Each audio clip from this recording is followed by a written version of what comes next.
Good evening, SpeedGaming fans. Welcome to this late night edition of the SMZ3 1v1 tournament. We're in the bracket stage here with a match featuring SuperNinTaylor versus Dragondarch. I'm in the booth as Cheesenator, and I'm joined by my co-coms, Stump. Stump, how Hello. are you doing? I'm doing good. I'm ready to see how this match goes. Same. And this is actually featuring someone who was in our group. Stump and I played with Dragondarch, and SuperNinTaylor is a veteran of the combo rando who top 8'd last year's tournament, but then was bounced in the first round by Andy. So he's probably looking to go a little deeper this year.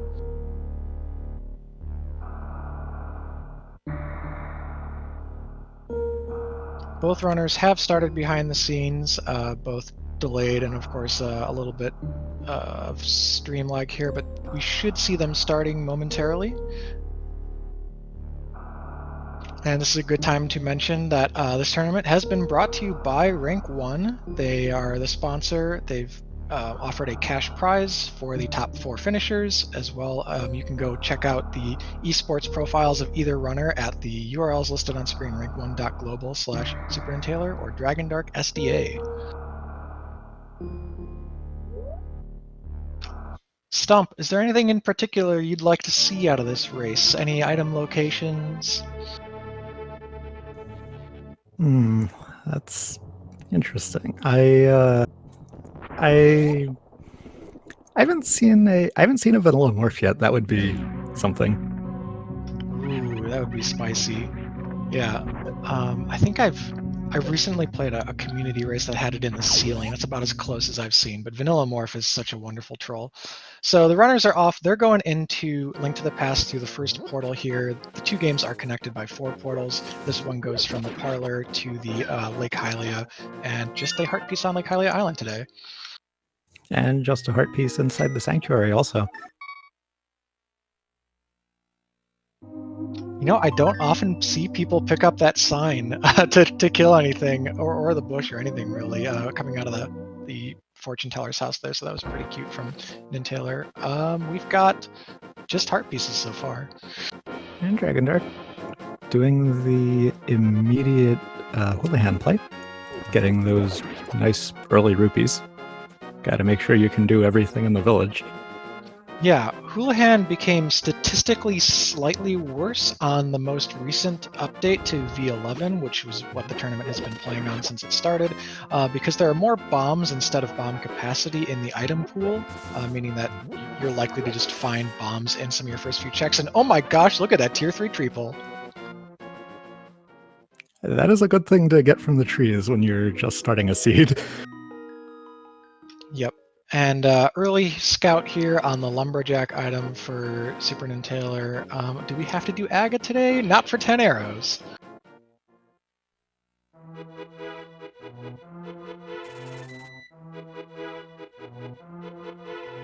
So the other thing that Houlihan will set SuperNinTaylor up for is making sure that, Dragondarch for, is making sure that when he first visits Kakariko, he can pay the bottle vendor, and it's also, of course, often used to buy bombs here. This is an opening that I've seen Nigel, Solsky, and other people do in the past, and I like to do as well. That was a cane for SuperNinTaylor, but under the Lost Woods palette, I'm not sure what color it was. It looked kind of purple. It looked like Brian to me. And we got Space Jump down below, so interesting start. And a map check here from Dragondarch. We got a 5/6 crystal on Eastern and a regular pendant at Desert. Well, we got Ken Fly right off the bat. Yep, technically our first progressive item as it opens up the blue Brinstar ceiling. Well, there's our Morph Ball. Sasrala having that in his closet. So we got a good amount of Super Metroid checks opened up so quickly, too. Yeah, there was a Super Missile available already, so we just need to be able to start breaking blocks, and we'll be able to do a whole lot in SM. Yeah, that sideways trash can isn't too helpful, but there's a power bomb. That's the thing I was about to see whether we had seen so far. Yep, you'll probably see the runners stay in Link to the Past for a little bit, clear out these Sphere 1 checks. It is important to try and find a good cache of power bombs, maybe 10 or if you're lucky, 15 before trying SM. Of course, a suit's always nice, a speed booster, something that lets you rope in more of the checks that you'll see your first pass through.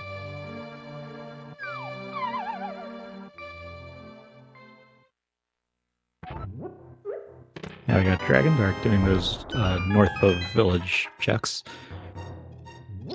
And SuperNinTaylor picked up a second pack of power bombs, so he's basically good to go for a simple Bryn loop. It's still not the freest thing on 10 power bombs, and of course Waterway would end up getting orphaned.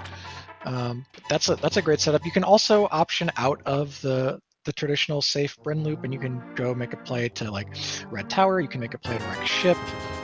We've got decent ammo, but I haven't seen much or any energy. I think there's a reserve tank yet, and I would not be doing wreck ship on one reserve tank.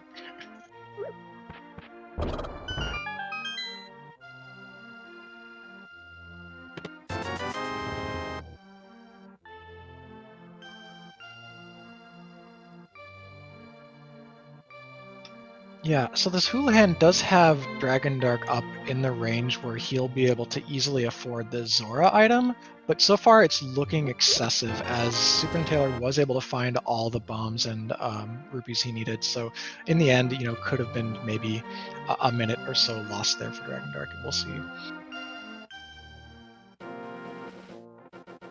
SuperNinTaylor now getting to the checks that are below the village. And that looked like a fire rod in the library. Okay, so not certain to be required. We could have our last two pendants roll on Turtle Rock and Skullwoods, and we're just throwing bombs everywhere in this friendly brother's house here. In fact, with Desert being a pendant, you could have Turtle Rock and Skullwoods also roll pendants, and Boots and Fire, or sorry, the Boots could be in GT, and you just never get that Fire Rod.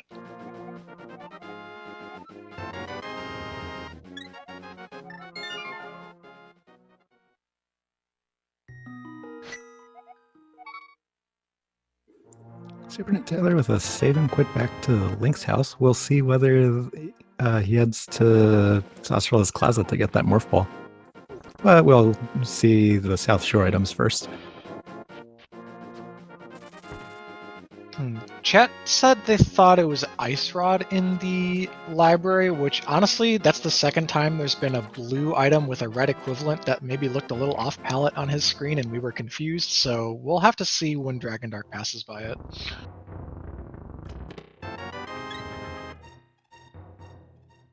Oh, we're getting a good amount of Link to the Past health. Not too much Super Metroid health yet. Yeah, but the Link to the Past health is good for the South Shore loop. That's a dangerous area to be in. Of course, you often will take damage in Mini Moldorm Cave trying to use bombs, and then beyond that, the crabs in the area do 2 hearts of damage.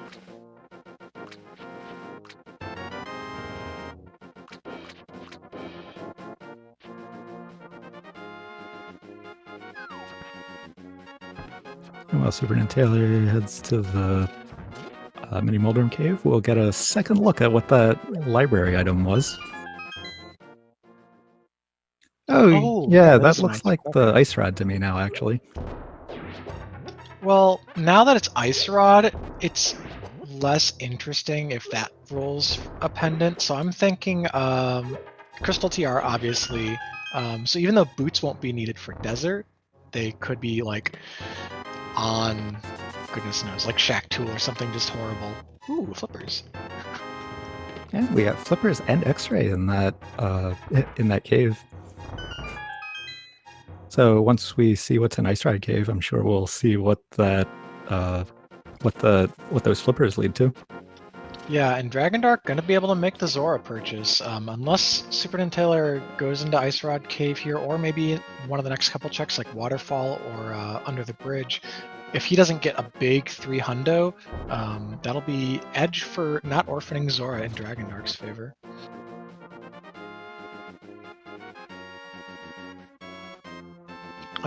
Chat pointing out there are other Houlihan setups. Yes, absolutely. So even though we can't do the one where you fall into the water, you can do a handful of others if SuperNinTaylor was like desperate for rupees. Ooh, he doesn't even do the flipper checks. Maybe he's going to do them from house.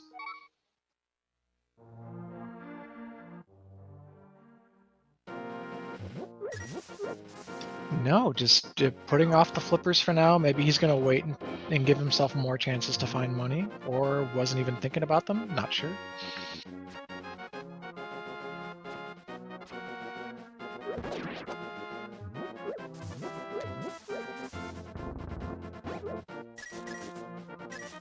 Got mini Moldorm bomb adventures over here for Dragondarch. Is that a double? Nice double. That is a nice double.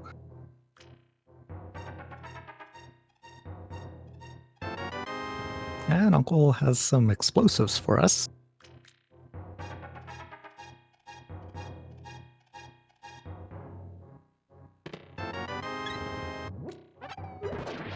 Yeah, Link is very healthy. Also, nice 4 bomb drop there. That's super convenient. That's actually enough bombs now to go in and do the front of escape if he wants, although it will be a little slow. But Cane of Bryna also, with a little bit of magic there, could help get past a few of the guards. Maybe just like one of them, because it's only going to do like a fighter sword slash per hit.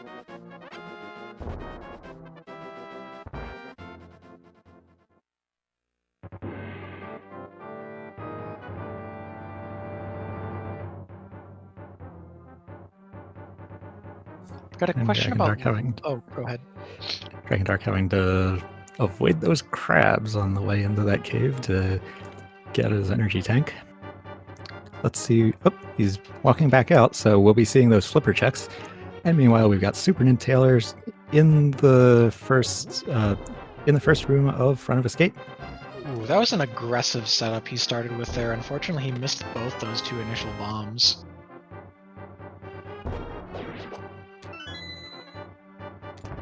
It's worth pointing out that key right there in the front, without access to the back or to Dark Cross, makes us fully in logic for these next 2 chests. If it wasn't, the logic would assume that you're going to steal that key and go run backwards in the dark. So these next 2 chests could be are still our Sphere 1 progression.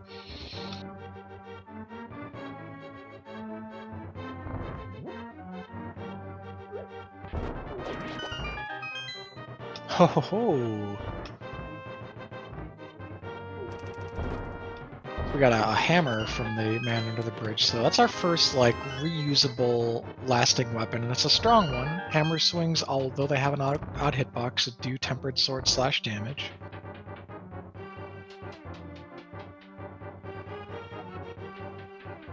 So hammer is interesting. It doesn't do much for us right now in terms of progression. We can get to Death Mountain, but we can't mirror up to Hera yet to make use of that hammer and get to the east side.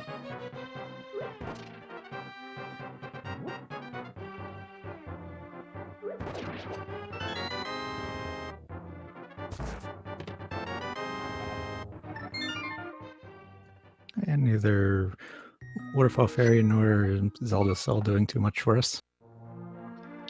Yep. Super. The power bombs are nice though. That's a little extra for Dragondarch. Ooh, and with that E-Tank, we're actually looking like we're going to be ready for an SM loop loadout once Dragondarch finishes Zora's Domain. I think he might just go straight there. Yeah, it looks like SuperNinTaylor is going with chasing the flippers now. Was hoping we would be about to see him get that morph ball, but perhaps a little bit later after these checks. And Zora with some missiles to sell us today for 100 rupees each. Oof. Yeah, that's kind of a ripoff. I mean, I guess I like to have a few more missiles if I'm going Fantoon. That's about it.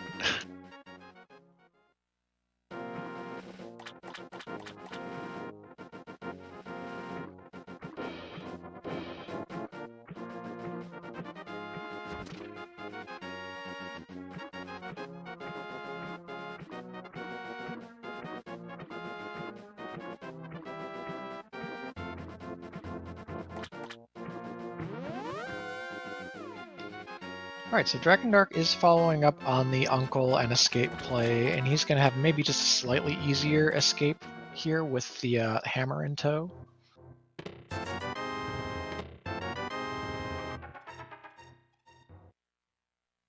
Yeah, bomb escape is a pain.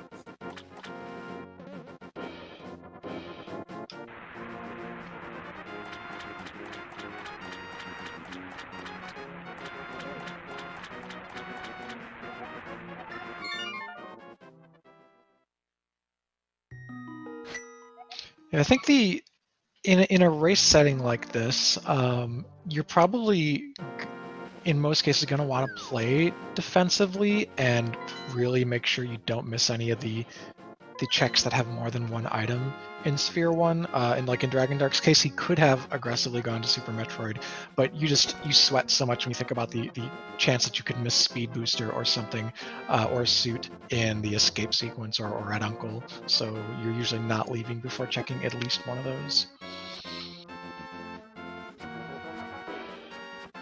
And SuperNinTaylor is going to visit Sahasrara. About to go get the Morph Ball. Yeah, now do you think you would push this into a Crystal Eastern? Because unless Bo is there, it would be a guaranteed double dip.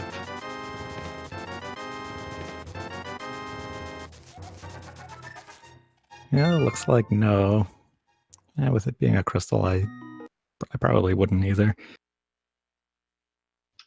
And we'll get our first look at Super Metroid. So if you save and quit and reset your game, you will have a new save at your ship. In fact, there are a lot of times where the combo rando saves at your ship. Anytime you go through a portal, a new save is created. You can always hard reset to your ship if necessary, but of course you usually want to save your progress first. And SuperNinTaylor is starting off with Criteria Power Bombs. Well, when you got Ken Fly early, may as well chase that.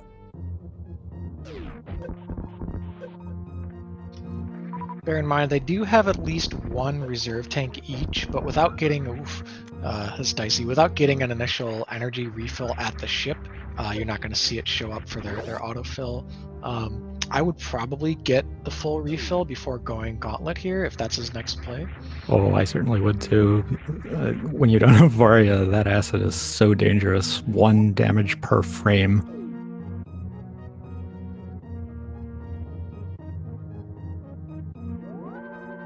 Alright, and Dragondarch following suit, I think he's going to be up 1 E-Tank here. Yeah. And just the $500 missiles as well, because you see it as 20 instead of 15.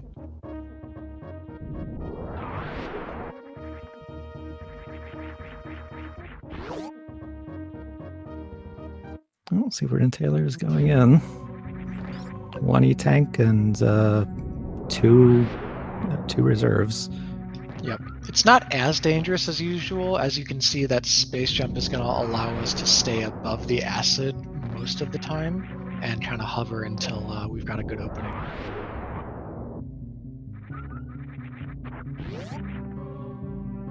This is in logic with 2 energy tanks of any kind, plus the can fly that allows them to go vertically, but Dragondarch is going to, at least for the moment, opt out of it.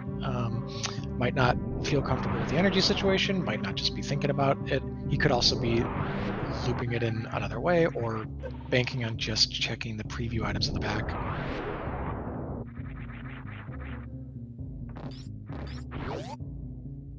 Oh no, he just wanted to do the bomb Terizo check and then reset from that. That's pretty smart. That's an interesting way to route that check.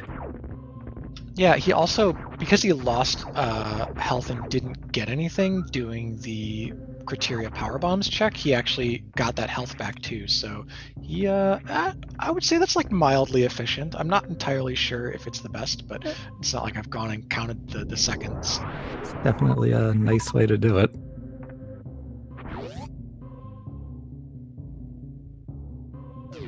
And we had a shield in Terminator. SuperNinTaylor grabbing that. Yeah, and that E-Tank in the back, not essential kind of in the long run, but early on you love to have it, and it does give you that full refill after dealing with the acid. The next big health scare that we'll probably have are some of the big side hoppers in Brinstar that can hit for 80 damage with no suits. Ooh, yeah.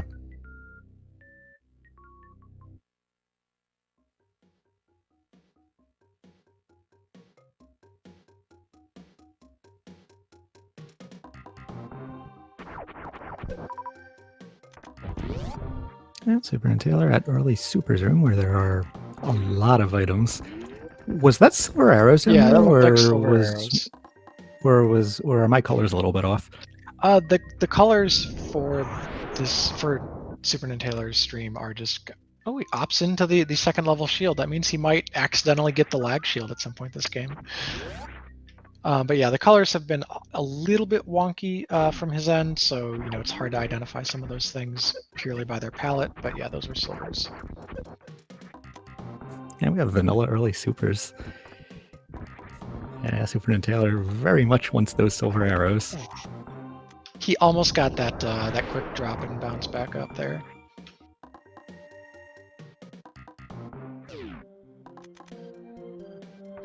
Yeah, so it feels like right now Dragondarch is basically only behind by the length of Houlihan plus talking to Zora, and otherwise they've done the exact same stuff. So really, unless it gets to a point in the game where SuperNinTaylor's like, like I really need this thing and I'm down to my last locations and stuff, he's probably not going to be going back to Zora for a long time. And we have an ice beam down at in the Edikun area. That's going to speed Torian up a good amount. And also do some more damage and give some logic for getting up Red Tower if we didn't already have Space Jump. Mm-hmm. At the once SuperNinTaylor gets out of Edikun's here, I'd love to see him fully refill his power bombs at the Fire Fleas to the left. And ooh, there's Varia. That's a great pickup, and that opens up way more Super Metroid. Yep. Edikuns are stacked in this seed. Is he gonna go left here? He's gonna go forge ahead with the 12. Okay, so it actually really behooves you to be max even if you have 15 when you have no other ways to break blocks going into the full Bryn loop. The big reason is that if you want to scout the Shaft Supers item and make sure you don't need to come back for it later, that's a big powerbomb investment, but if you're planning on skipping that, you don't really need to worry about it. Got a free powerbomb though from that side hopper.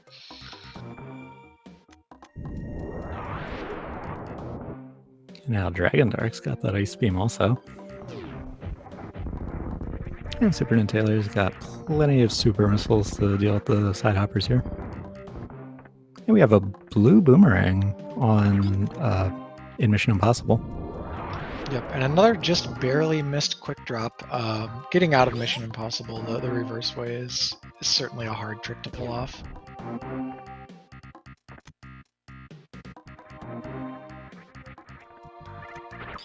And a fetch quest at charge missiles. We'll see whether that leads to progression or junk.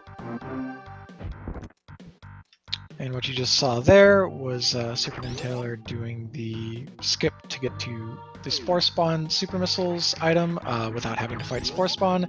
You will almost never see Spore Spawn fought in combo. I say almost because somebody will do it for the memes, but yeah.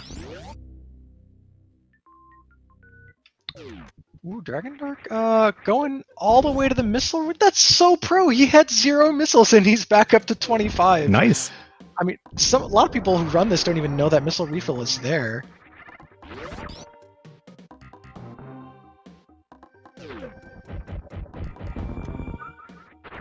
And these spikes that he's on aren't doing hardly any damage because he has Varia.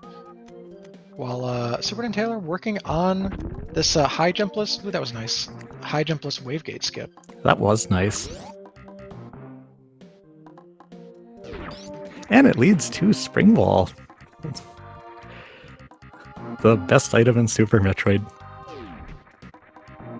So many uses. So we just had our one of our regular volunteers, Mind of Me shoutouts, in chat point out that if your first logical required super missiles are behind Aghanim, and you think that maybe there are super missiles behind Spore Spawn, in combo you could gamble on fighting Spore Spawn. That's a scenario I'd never thought of constructing. I've never thought of that either.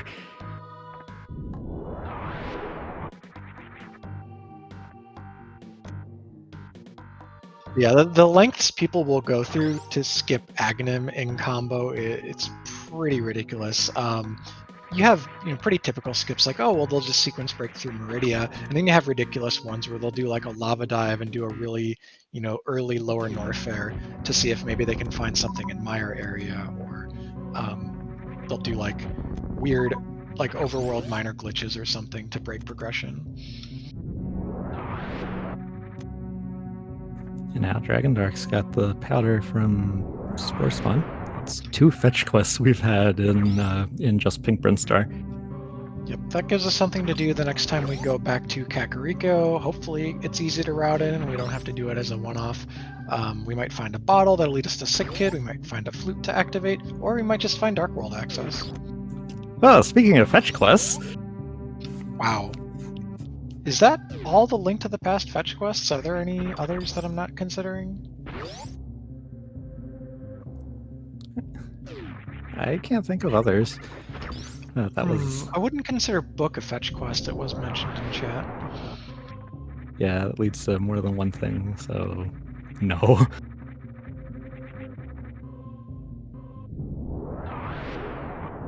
Yeah, chat mentions bottle, that is a thing. Yeah, that's fair.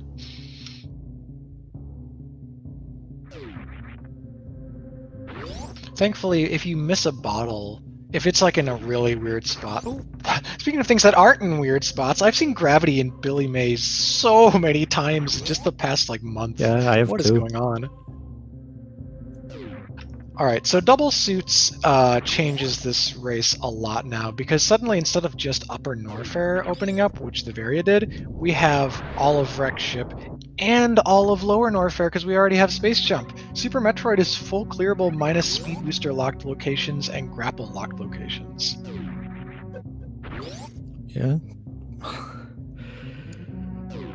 Both suits showing up at 25 minutes. That's something. Yeah, so that makes for a lot of route divergence, a lot of options. It's going to mean the runners probably have very different paths. Some runners like that. If their strength is full clearing SM, they want to see those double suits early. And some runners are, maybe get a little bit of decision paralysis, and it's like, well, shoot, I went to Meridia and they went to Norfair, and that was the wrong one. Like, it is hard to play a seed where it opens up non-linearly like this.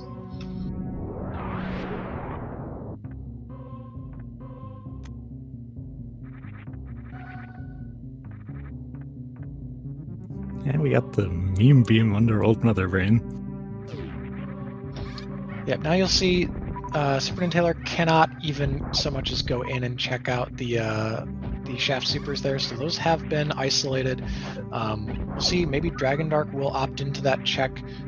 It's one that can come back to bite you. We did see shaft supers, I believe in Silver Rain versus Ivan had the red cane. Yeah, I think I remember seeing that.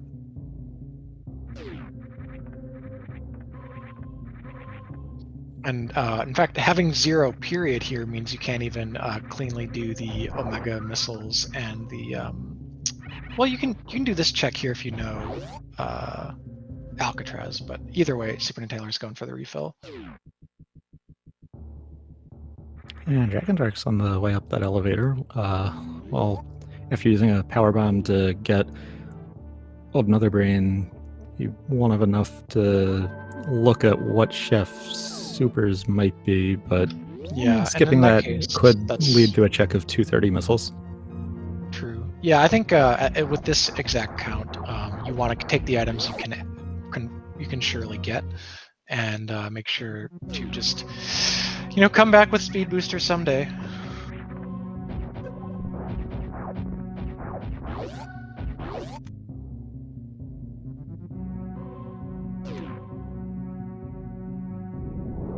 And hey, maybe it doesn't end up mattering, and that would be really nice. interesting fact that I don't think I realized until someone pointed it out recently, that everything in Super Metroid that's behind Speed Booster, you can somehow preview or acquire anyways, except for Waterway. Waterway is just a total mystery until you have it.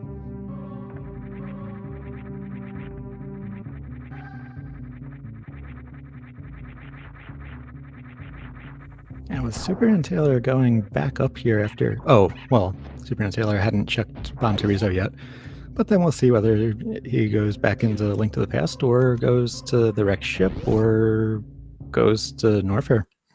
If he paired the refill with a save, this would be a good reset time. Okay, he didn't. Because you could reset and then continue on to Red Tower, wrecked ship sort of thing.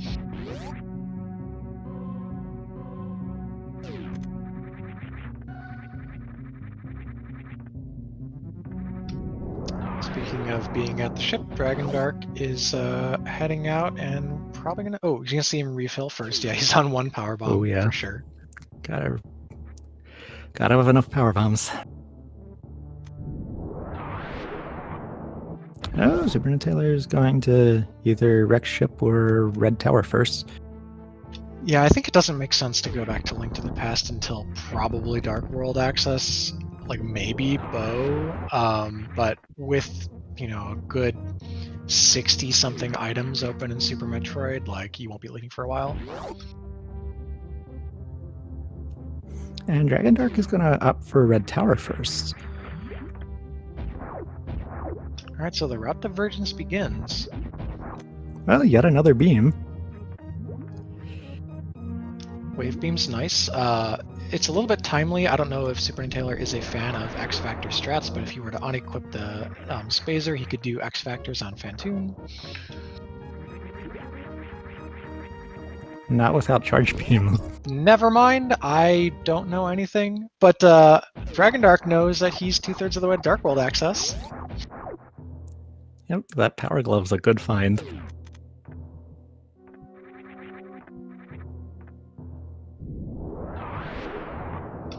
Also, the Power Glove is back of escape in logic, so that could be something. It's really easy check off of a save and quit in Link to the Past. And there's a bottle behind Alpha Power Bombs, so that'll unlock Sick Kid. Yet another fetch quest. Alright, it looks like we are about to get our first boss in either game as SuperNinTaylor approaches Phantoon. A pretty healthy situation to be in here with double suits, 3 E-Tanks, and a reserve. Don't think he'll have any trouble with this fight. Without charge, this fight will have to be entirely with ammo.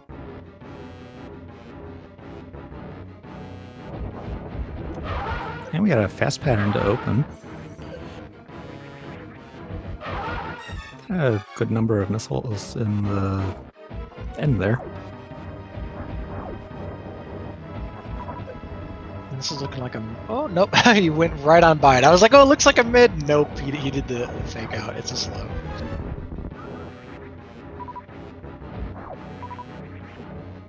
And Dragondarch following in his footsteps. I guess Wreck Ship, other than Speed Booster, Wreck Ship's not going to get any better, and it's already pretty easy with Space Jump double suits, so clear it out now. You don't have to think about it later. It's one of those dungeons to a degree that kind of like weighs on my mind. Like, I put it off for a while, and I guess start to worry, like, oh god, you know, Wreck Ship had my lamp, it had whatever. Yeah, even without Speed Booster, you at least find out what the item is.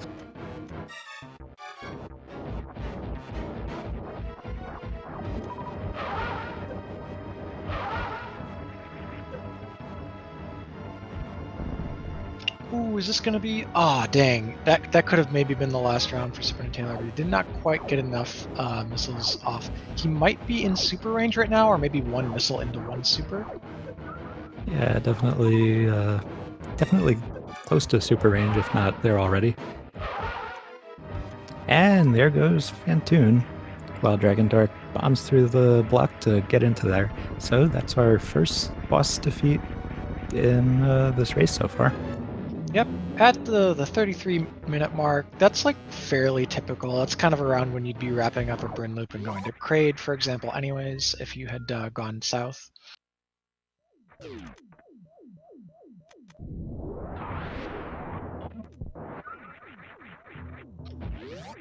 I gotta say, it is interesting to me that, of course, it's two runners, it's two high-level runners, and they do know that there's a bit of a meta, but both of them rushed Wreck Ship with sort of 3 major zones, really 4 major zones available if you think of Upper and Lower Norfair as separate.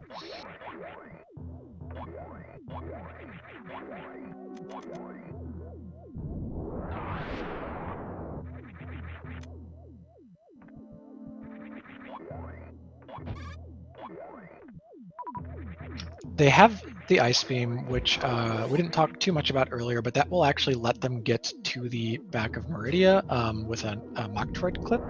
And if they happen to find a Moon Pearl, that's, they could continue on into the Dark World after clearing Meridia, even though they could get there through like a portal as well.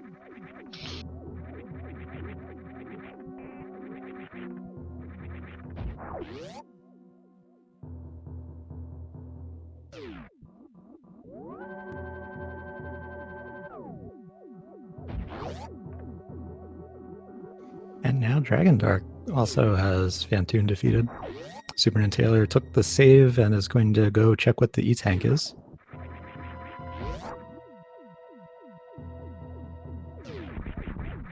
We got Falfun in chat pointing out that, yeah, really so much of Super Metroid opens with just a few items. One of the kind of quirks about this randomizer is that it takes so much to be in go mode for Link to the Past, but so little for Super Metroid, that by a combination of sort of the ease of clearing Super Metroid, with how fast your character moves and stuff, and those few items required, there are a lot of seeds rolled where one or both runners full clear most of SM before getting much Link to the Past action. It does make for kind of a less interesting route. I do like to see more back and forth between the games.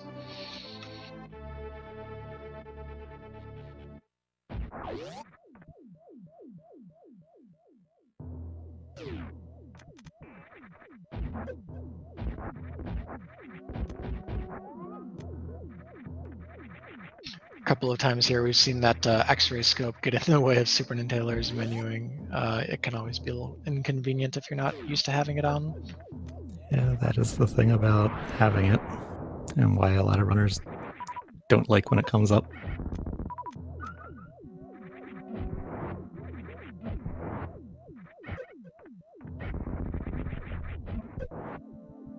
And SuperNinTaylor pre-opening the door at the left end of attic to then see what the item is at the right end. Yep, we'll see if there are any toys in the attic today.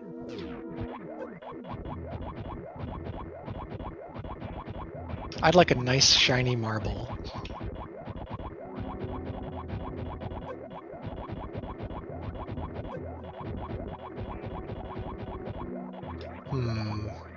Not satisfied.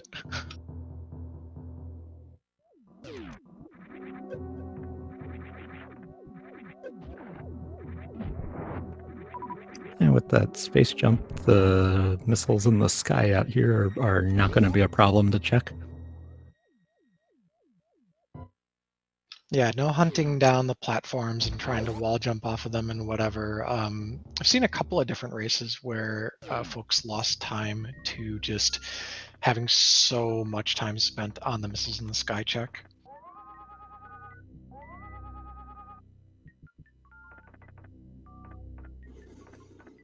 And we know that we don't have to worry about coming back here with Speed Booster. There was only a pack of supers that Speed Booster locked. Also, shoutouts to Spring Ball for making that check way easier. They don't have to do any like short height midair morphs. Yeah, that is one of the nice things about having it.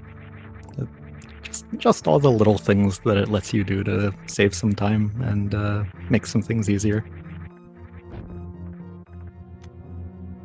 Yeah, so SuperNinTaylor went back up for those super missiles. You will absolutely see that move made almost all the time, even if they already had charge beam. they're good enough that you will, repeat a trick for. They're not good enough that you will come back to wreck ship for. Yeah. Along with the shoutouts to Spring Ball, also shoutouts to intended use of X-Ray. Just really love seeing that full loadout of uncommon items get used.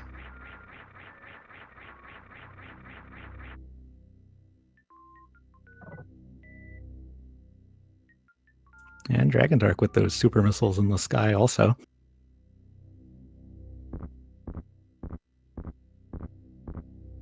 And their loadouts, their item counts, like everything is so remarkably similar right now. It is honestly, I would say for the first 40 minutes to basically do the exact same checks is okay, not exact same, but they're within like plus or minus 3 checks of each other at 40 minutes, and that's really weird for a seed that is this is very nonlinear.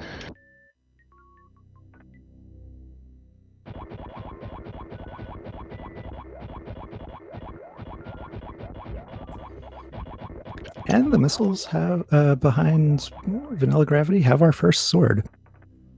All right, Definitely a good thing to have. So yeah, SuperNinTaylor will just have to do Red Tower to get his glove, and so that's pretty naturally the next way that he goes, down Red Tower to Kraid. And then from there, you're probably more likely to see a business center check and like kind of wrap up some of the things around Death Mountain, like getting the old man before a commitment to either of Norfair and Radia.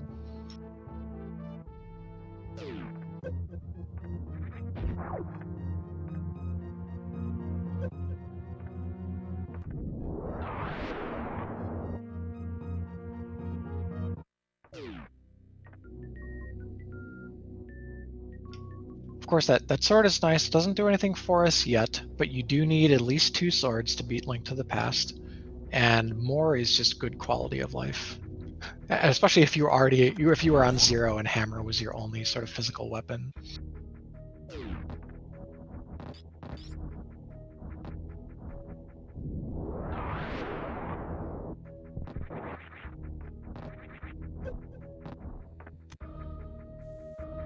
And there is SuperNinTaylor's glove. And Dragondarch's not going to have to go back into these rooms because he's already been in them. Oh, this is just one of the worst spots to fall in there. When you're down in like one of those vile plumes, and then the yapping moss can also grab you. Just get me out. I don't know what the vile plumes are supposed to be called, but vile plumes makes sense to me. Yeah, that's a really good name for them. Big fan of anything that I can call a Pokemon, calling it some kind of Pokemon. Yeah, and this also shows that somehow Vileplumes can learn Bite. Aha. All right, so very natural check here of the X-ray, which is a check that sometimes gets last location in Super Metroid based on kind of the awkward middle spot it sits in if you don't get early grapple or space, but we got early space, so we're going in.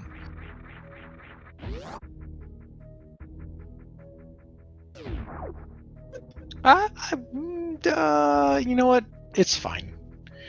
We're on double suits and 20 power bombs already. I was close to wanting those, but it really doesn't matter. If you're still in a position where you don't have Varia and you're thinking about, crystal flashes being relevant in the game, you pick up all the power bombs you see, but if you already have 20 in double suits, you're good to go.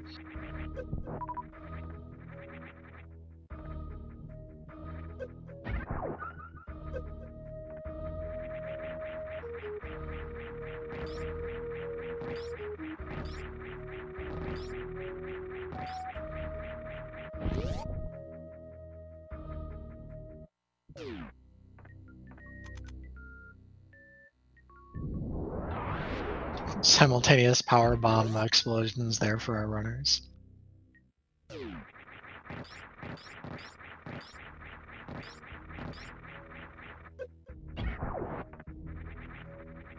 And Dragondarch finding the Master Sword at Spacer.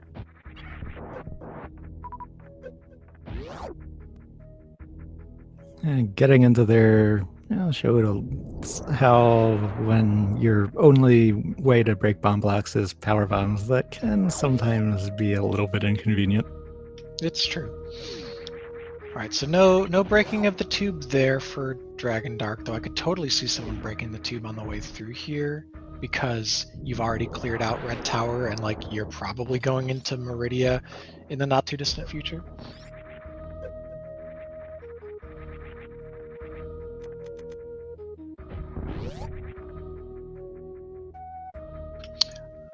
I guess it is worth pointing out about that Master Sword. Until we find Moon Pearl, we do have a scenario open where we take the Master Sword and a lamp, and we go to Aghanim, and our Moon Pearl is on the Pyramid Ledge.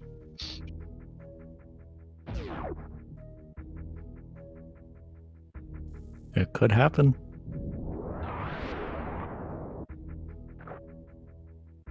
And now we got Dragondarch in Kraid's room. Getting ready for that quick kill. And before that, shooting some of the rocks to reduce lag.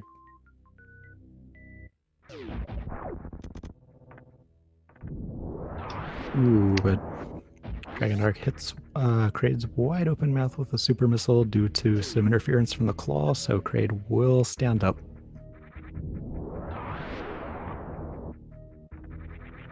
And the missile pack along the way was just a single rupee. There's another accidental X-ray for SuperNinTaylor. It might be the case that he either doesn't have item cancel mapped or is not used to using item cancel after his first 3. He might just be pressing the item select again.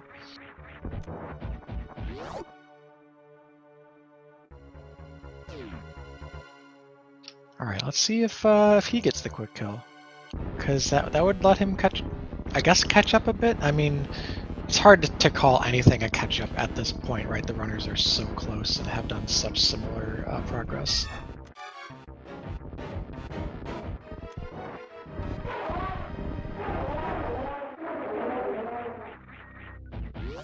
Well, that was very nicely done.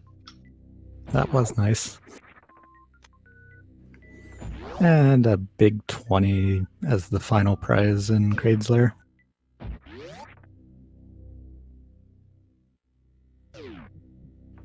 So now as Dragondarch is going down into Norfair. Now we might see a divergence. The runners might either clear out Norfair, or they might go check out Death Mountain. We'll see what happens. This could have some divergence.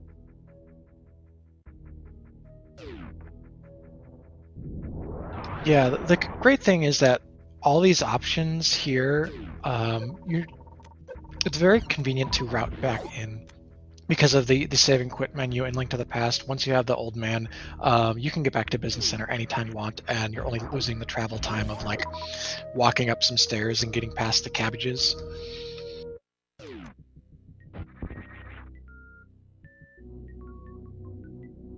Is that a heart piece trifecta in high jump? Looks like it is. There's 3/4 of a heart in just high jump alone.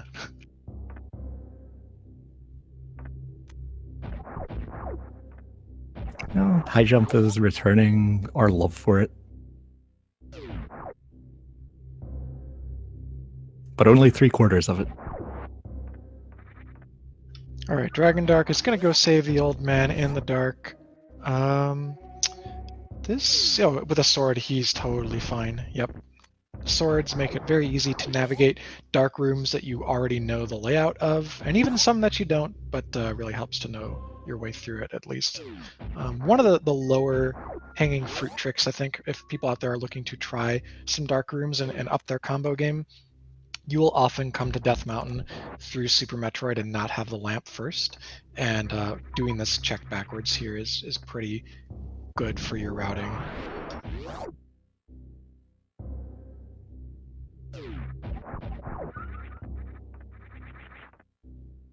And the old man loves us a little bit too. feel like we've already seen maybe a majority of the pieces of heart in all of Zelda, or somewhere around half. Like, we have seen a ton. We definitely have seen a lot. We got some power bombs on top of Spectacle Rock.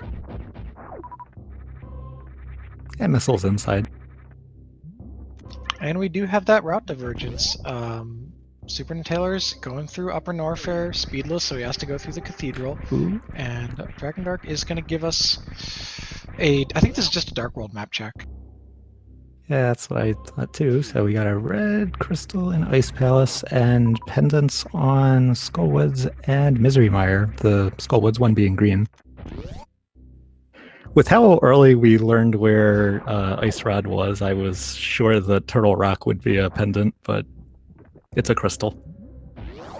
All right, I like this from Dragondarch. He's staying in the same game, which saves a little bit of transition time here, and doing this super quick save and quit check to get the back of escape, while SuperNinTaylor picks up, hello, both of the grappling items in the Norfair Reserve. That's a good combination in that room. And that also means that doing this before Death Mountain definitely worked out well. Mm-hmm. And Dragondarch, he got a key, and he must already have the map. Actually, map might have just been there and I wasn't paying attention, because he's going through to Dark Cross in the dark, but again with a sword. This is pretty easy to navigate if you're familiar.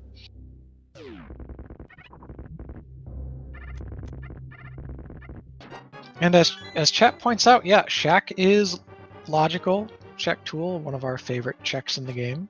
As the collective, I don't know if the runners love it, but commentators in chat love it, and we also love Moon Pearls. So Upper Norfair was the play.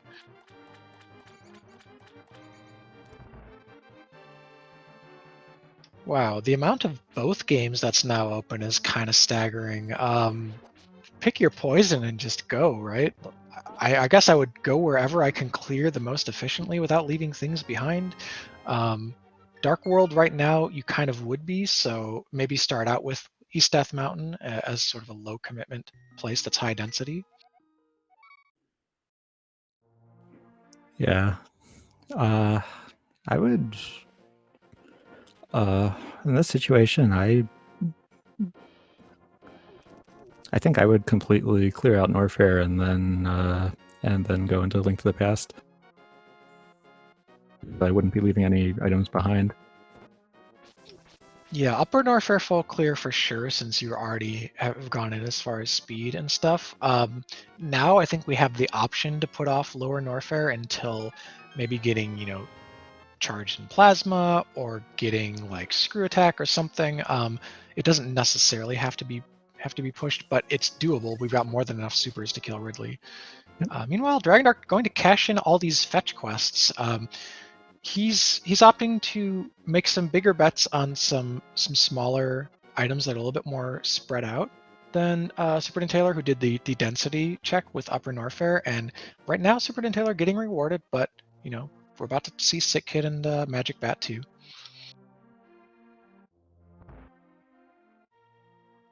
And half magic in Bolo Mountain. That's still more stacking of Upper Norfair. Yeah, half magic, that's a real feels good. That's going to make a number of the later dungeons that require more of, like, say, the rod usage easier, as well as Ganon's Tower. And SuperNinTaylor making the play, maybe not a full Lower Norfair commitment, but you can go down here, you can do the space locked item at GT and get all the way to Screw Attack, and then you can just hop into Mire area, check out the shed, get your medallion information. He hasn't seen a Dark World map check, so he doesn't even know if Mire is required yet. And the bat cursing us with lots of money. Yeah, I think for that trip into Link to the Past to do those scattered fetches to be worth it, just right now for Dragondarch, he probably would have had to pull out the Titan mitts so that he could pair those with the hook shot and do like Darky's Death Mountain, but no such luck, so he'll be retreading SuperNinTaylor's steps and be just a tick behind now. Or not. He's making the Meridia play. Oh my. I hope this turns up something for him, because Moon Pearl and Hookshot are not items you want to be super late to.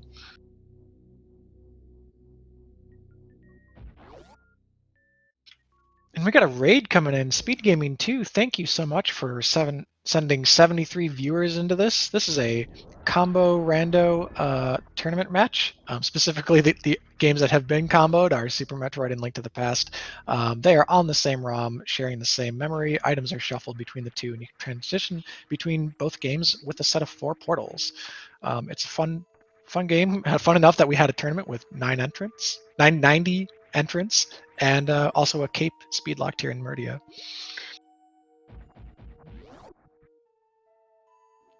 And there are a couple things that locks, notably Bumper Ledge. Yeah, we had that early can of Birna, so Cape, I think, is just Bumper Ledge at this point, because if with Master Sword already in hand, we don't need a Cape for like a weird Aga play that I don't think is even possible anymore. Hey, Boots, okay. Boots is a return on investment for Meridia for sure. Boots is one of those things that if you are going to be spending time in Link to the Past, you don't want to be without. So you make up time on the ground with those. And that also opens up a few item locations. As chat points out, Ice Rod is in the library and TR is a crystal, so those boots definitely required. A clear of Meridia from bottom to top is going to be in order for SuperNinTaylor to find those conveniently. If he does it back to front, which he could. He has flippers already. He might end up in a dark world where he does Meridia back to front. He could be late to the boots, but I don't think he misses them. And at the Meridia Beach, we have Charge Beam. Now, Dragondarch doesn't have to worry about finding any more ammo. Yeah, it doesn't have to worry about missing 41 shots of supers on Bot Wound's ridiculous hitbox. Actually, Plasma, if Plasma shows up, well, very soon, we might even get some microwave action.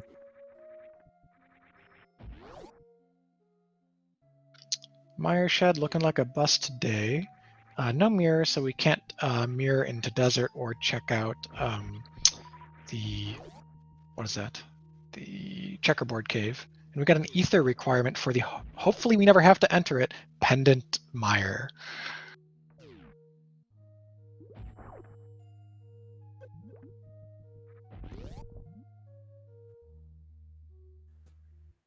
It feels like half the matches that I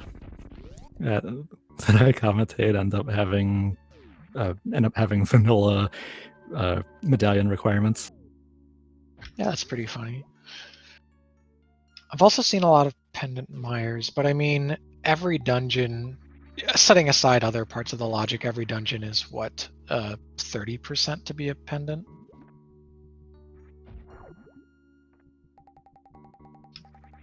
Alright, so Dragondarch, he doesn't have that grapple beam, so while he's doing these sandpit checks now, unless he wants to ice clip, he's gonna be orphaning Shack Tool for sure.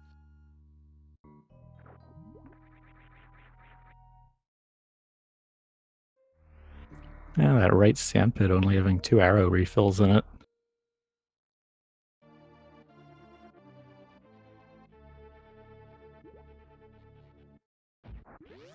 No speed booster or screw attack for SuperNinTaylor, so he's going to have to drop a couple of power bombs to get through the pillars here. It's just, it's slow, but with space jump and gravity suit, you're not worried about falling into the acid and just like getting stuck and dying.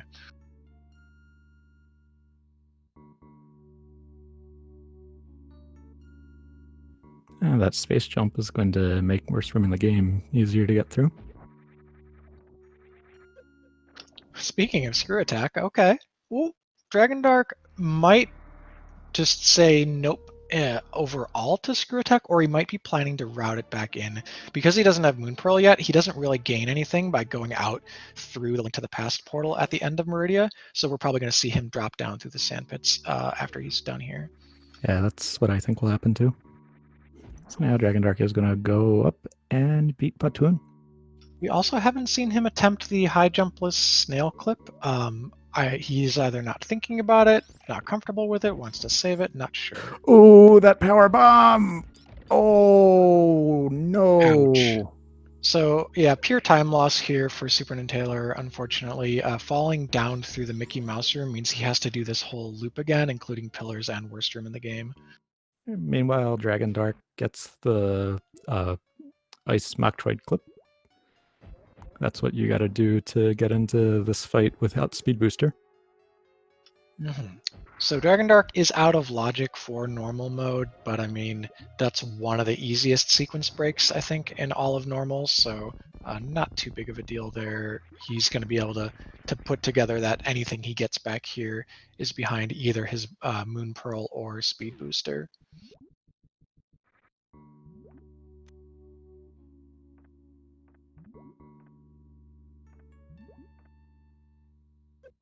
All right, so SuperNinTaylor now, he's on his second pass through here. The big thing that he's losing, I mean, it's all time, right? Like everything adds up to time, but right now it means ammo and health, so he's gonna have to spend more time farming pre-Ridley, especially since he was using super missiles on those pirates. And also, I think he's gonna have to go to Fire Fleece to refill his power bombs before going down to Ridley, because again, just power bombs, no morph ball bombs or anything else to break blocks with, and you can soft lock in the middle of the descent to lower Norfair without enough power bombs. All right, SuperNinTaylor going back towards Mickey Mouse, shooting the block out this time.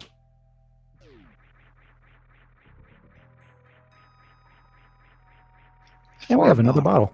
Yeah. So unfortunately, not worth. That's got to feel a little bit frustrating to like come back here and it just wasn't even anything that you wanted.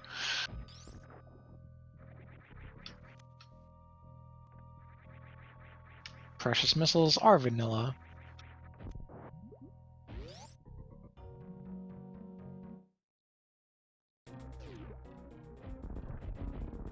All right, so we're about to be pulling our third SM boss already at the hour mark for Dragondarch. So yeah, both of these runners making fast progress through SM as we expected early on when both suits showed up.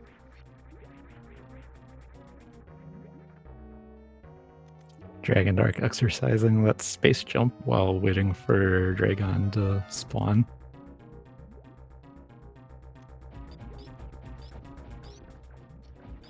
So power bombs absolutely essential for SuperNinTaylor to farm up here as he's doing, but I mean energy, he's not in great shape. You know, key hunters, even with double suits, do 50 damage. If he saves at a very low health and ammo total in lower Norfair, he's hard committed to the play and making sure that he gets it done. I've definitely seen this go poorly, but if he's got good uh-oh. He just popped his reserve tanks. He had 200 in reserve, so he's at 150. He just muscled his way through those key hunters, saving with 100 energy. He's committed. He's got to get through Lore Norfair on this save. Yeah, with those full reserve tanks, they actually resulted in a double hit because the iframes kept running during the refill.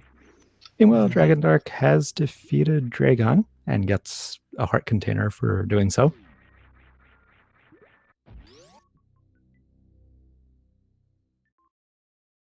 Oh, 13 energy. Okay, so now SuperNinTaylor is in a what's it called? Health bomb. He's in a health bomb center. Oh, wow! Oh, that's the celebratory shots from SuperNinTaylor. That's wonderful. That's a good thing to find right there. Yeah, that health bomb situation would have meant that at least the first ninja pirate would have given him only energy and no ammo.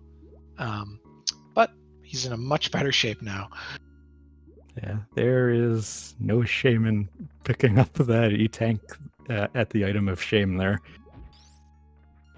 Dragondarch is going through the back portal. Maybe he doesn't want Screw Attack, and he's certainly leaving behind Aqueduct. So his style thus far has been a little bit cavalier. I'm not totally sure what his plan with it is in his routing, because he's both chased down fetch quests without sort of a lot else to do nearby them, and he's also left some worthwhile items behind, and is pushing more Link to the Past despite not having a Moon Pearl yet.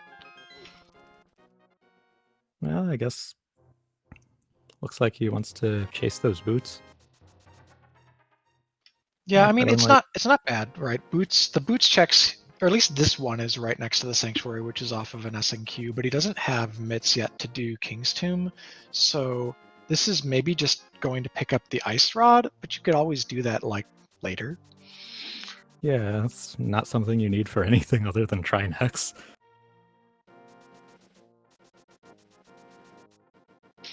We're gonna have a good deal more farming here. SuperNinTaylor's side, he's got that grapple beam, speeding it up. He's farming these Zebos. I think they're called Zebos.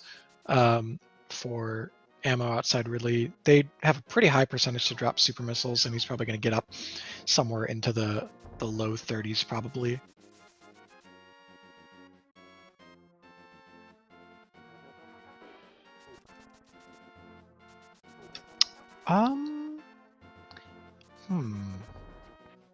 Does Dragondarch making a play all the way out to check the desert ledge in Agina? That's what this looks like to me. So I think these kinds of scattered checks are things that you might push as a runner who wants to gamble a little bit, thinking that their opponent is kind of a league above them, so to speak, in their execution level. But I was expecting this to be a pretty close competitive match, because I know Dragondarch is really talented at this.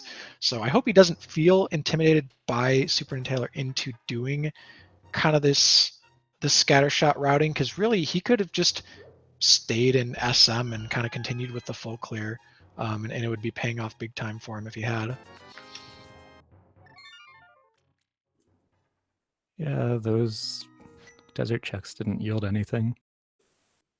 Just 50 in Agina and yet another bottle on the ledge. All right, SuperNinTaylor is pulling Ridley. Opened up with a salvo of super missiles, and now he's going to deal with the Pogo here. Turn Ridley around, but Ridley wants to fly instead, so rip Pogo. We don't have high jump. Space jump is nice, but without high jump, it's harder to jump over Ridley as he swoops. This is nice, though. This Pogo is going to get us into position for a lot of free super missiles. And once 30 have landed, Ridley will start flying slowly and hopefully pick up Samus, but sometimes you get whacked by the tail in the process. And meanwhile, we got Dragondarch looking in Eastern Palace. And interesting choice with how much of Super Metroid is still open, and that unless the bow is in here, this will be a double dip. The only thing I can think of that might be at play here is that Dragondarch may, like after getting Gravity Suit and seeing Purple Samus that whole time, might have maybe forgotten about Varia. Like, I'm not sure what he's doing in Bolus Crystal Eastern other than just gambling hard. He hasn't had any major setbacks, he hasn't died, so I don't think there's any time losses he's trying to make up for here. Yeah. I didn't see whether the first chest was an item. It was the big key.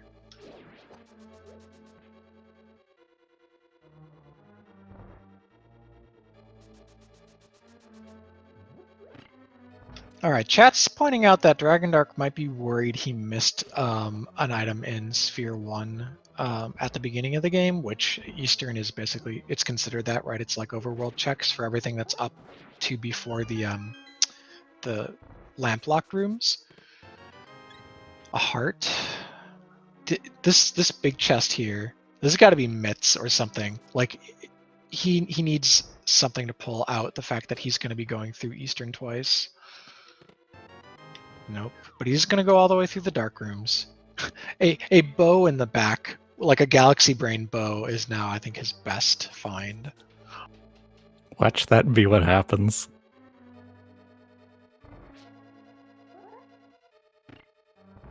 Now, I have seen a bow in Pendant Eastern decide a race in this bracket stage, but I don't think I've seen a bow in Crystal Eastern yet.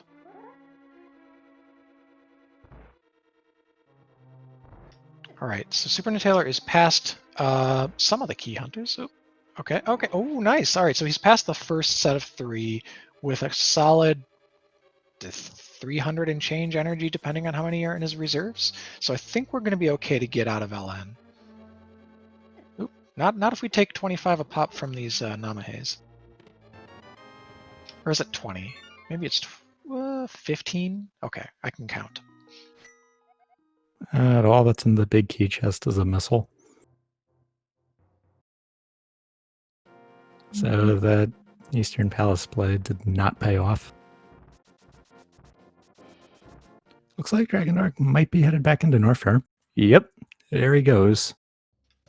Yeah, so Dragondarch has, he's been clearing checks consistently, right? It's not like he's been doing nothing. Ooh, sounds like the red cane, which we do need, is in Lower Norfair. That's nice to have.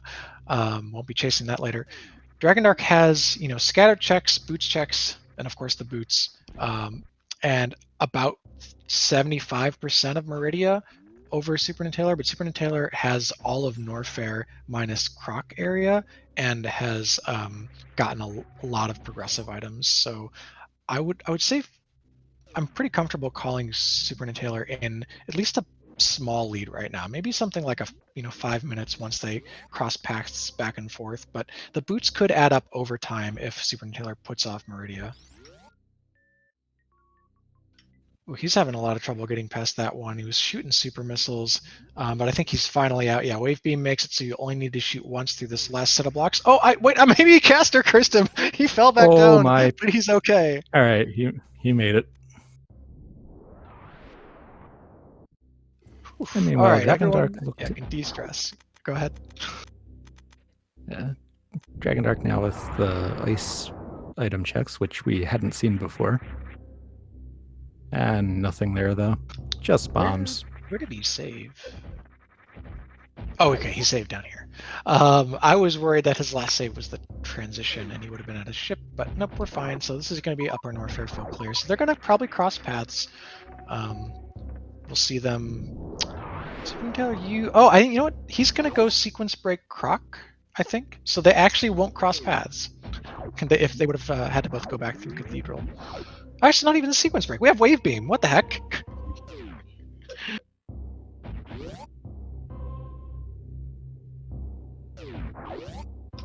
I think Croc is a play at this juncture in the game when you have Moon Pearl available. You're making for one of two reasons. Either you feel ahead because the first major areas you went to in Super Metroid had progression, and so you feel like you're on a good pace.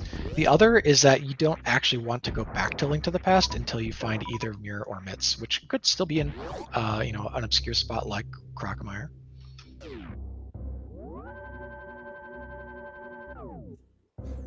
Dragondarch grabbing the half magic from Bull Mountain, while SuperNinTaylor takes the save above Crocomire.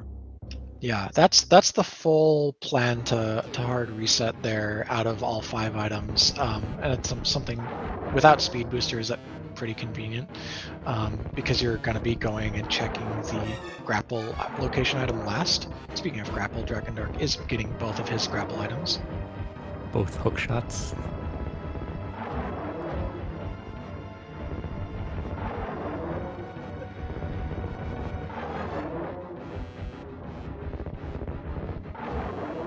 So if there's absolutely nothing in Croc, SuperNinTaylor gets to go back to that save, but that would mean that there was nothing in Croc, and then you're sad.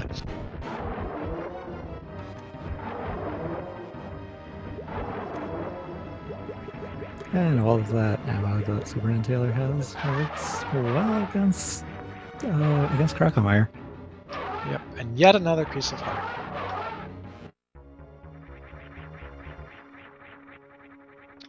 So I would be really interested to see if Dragondarch picks up his Upper Norfair items and decides East Death Mountain into Dark World, let's do it, and doesn't bother with the LN play, catches up on that later, maybe does it more quickly quickly than SuperNinTaylor and just gets his red cane for go mode or something. Like, that'd be an interesting way to route the seed. It really would be.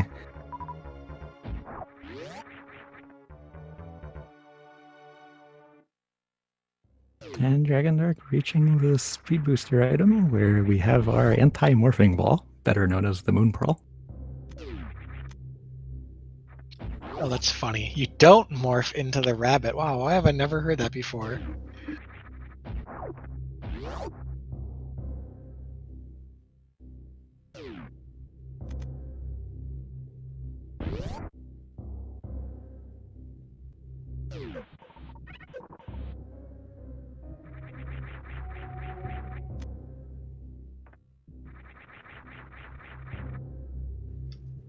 Cosine room, a little bit of a power bomb refill there. Convenient, but not needed. Yeah, we only have 2 items to see whether this bet on Croc was worth it.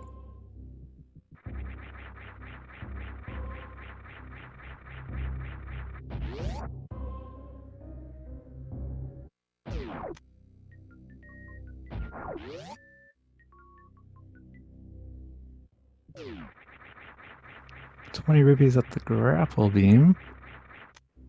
Okay. Alright. So, book is logical desert access right now, which is, we know that the desert ledge is nothing. There could be up to 2 items accessible, even without boots, but certainly with the boots that Dragondarch has in desert. But it is a pendant. Probably not a play you'd make right away, and certainly for SuperNinTaylor without boots, I think not a play you'd make at all. Further progression behind the book would require mirror. Actually, no. There's also Ether Tablet. Yeah, Ether Tablet. You go around. I was thinking you need mirrors still, but we've got Hookshot and Hammer, so we can double back to Ether Tablet. But mirror does lock the Bombos Tablet.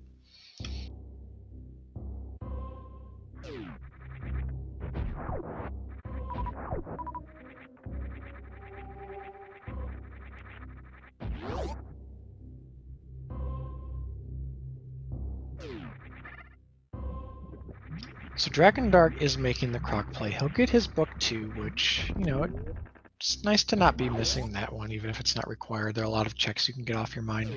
But then I want to say, based on this routing, that he will not make the LN play.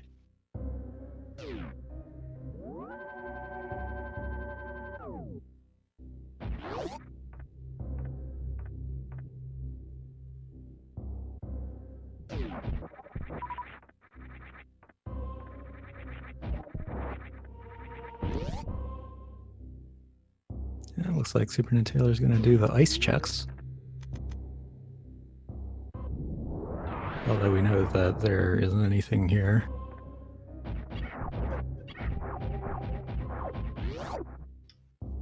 We are late enough in the game, and the fact that we now have a book that we can check it with, it's fun to think about what go mode items can be on the pedestal. The TR medallion, if it's Quake or Bombos, could be there. We could have a mirror there, if that's not the logical access to. Well, we already have book for desert, so let's see. Could be mirror. Could be bow, and I think that's it. We will need fire rod and ether to put the item that's on the pedestal into logic.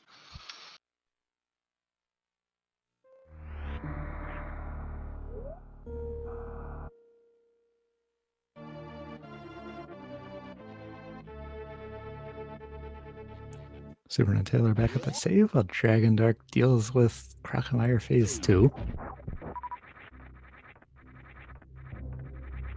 Alright, so that's a Norfair folk clear for SuperNinTaylor, and he's going to Meridia. Alright, well, he's gonna get his boots, and he'll be able to go out the back and actually start doing stuff in Dark World. He could swim straight to Pod and go to Hype Cave that way, though honestly you'd probably just SNQ to House to go to Hype Cave. He was trying to remember if he did Crate, I think. Yeah, so he's off to Meridia, so we're gonna see some checks already known to chat on SuperNinTaylor's side. But maybe, just maybe, Dragondarch's going to route Croc into East Death Mountain, and we'll get new shiny content. And SuperNinTaylor, after beating Dragon, might also go see what's... Oh, actually, no, they wouldn't have a way out of Plasma Room. So we won't be seeing that until there are a few more SM items, if at all. Yeah, he would have to pick up, if he routes the Screw Attack down the Sand Pits and up to Plasma, he could.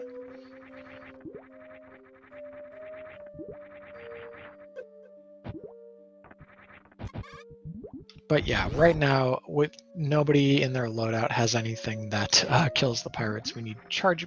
No, I take it back. Dragondarch has charge beam. So yeah, there exist ways in this seed for both runners, theoretically, if they go the right direction, to get into and out of Plasma.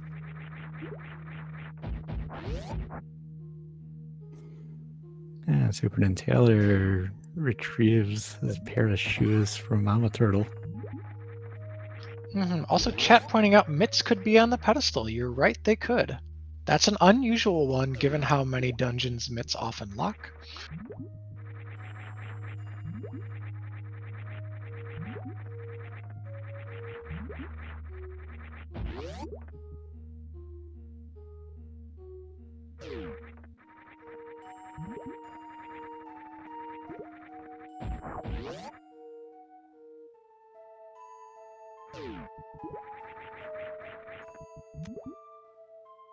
Okay, SuperNinTaylor has his charge beam now, so he would, without even routing in the Screw Attack, be able to check Plasma, just using body spins, if he had enough HP.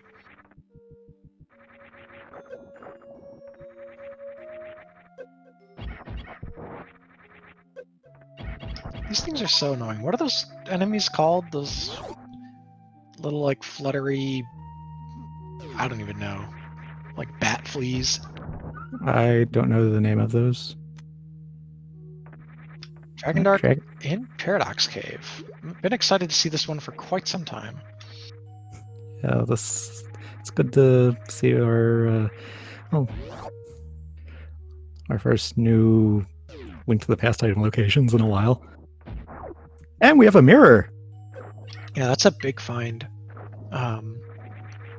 So if you were, say, for example, planning to put off Death Mountain until you had mitts and you could kind of flow clear it, dark and light, you would be missing the mirror. So this is definitely a priority check. And Lamp helps a lot too. Quake, all right, so we have more potential medallion coverage for TR. And are you kidding me? And a bow! Wow! I think Dragondarch can't believe what all he just found. He's probably tracking it, right? That's what the pause is. He's updating his tracker. But if I were him, I wouldn't be able to believe what I just found in that Paradox Cave. I don't think I've ever seen that much in Paradox Cave. I mean, after you play enough seeds, they do kind of run together. I've seen like 3 good key items in there in the top before, even recently. But the one that's most memorable to me, I found the suits right next to each other in Lower Paradox. SuperNinTaylor going for that snail clip. Yeah, and this will show us an item that we haven't seen before. But yeah, that was too high. He needs to wrap it around here. Oh, that looks decent. He might be a pixel low, though. Oh, nope, I lied. He's good. And it's nothing. And Dragondarch checking that ether tablet for 20 rupees.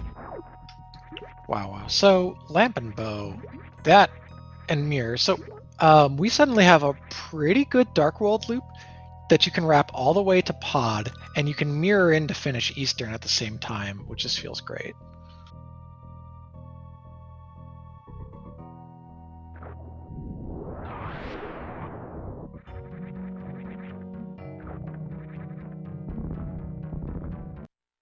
Okay, so he's going to reset that Screw Attack, and then TBD if he just goes straight into Link to the Past or routes it back in, while Dragondarch is setting up a Hera pot to skip the basement.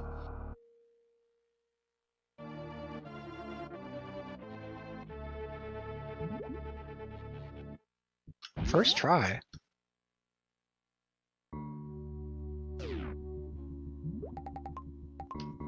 So the advantage of Harapot, which is a newly legal trick in this game, is that you can skip a basement that has the big key. The disadvantage... Wait, hang on. No, he just did it with the big key. What's going on? He just got both items and just Harapotted anyways. Wait, Oh, what? that's still faster than the rooms in between, right? Yeah, I guess if you get a first try like that. Huh. I've never seen someone do it without the big key being in the basement, so forget the rationale that I just posted. Whatever. He full cleared Hera, he's not leaving anything behind.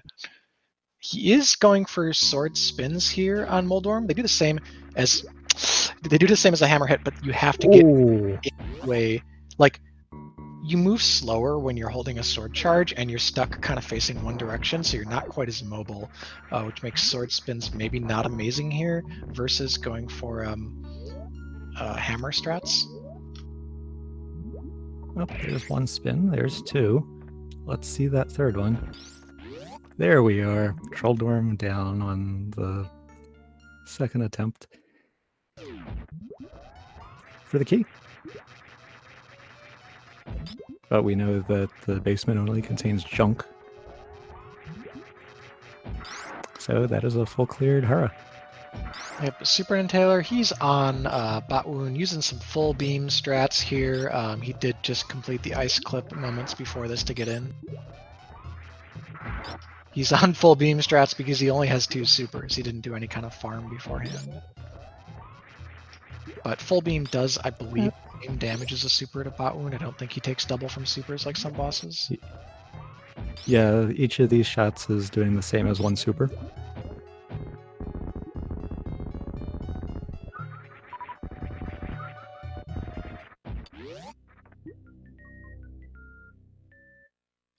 A nicely routed Death Mountain for Dragondarch. He went to Hera first and is finishing it off with Spiral Cave, so he doesn't have to do any like double trip up and down, and he's good. He's gonna go have a nice stroll through the Dark World, I think.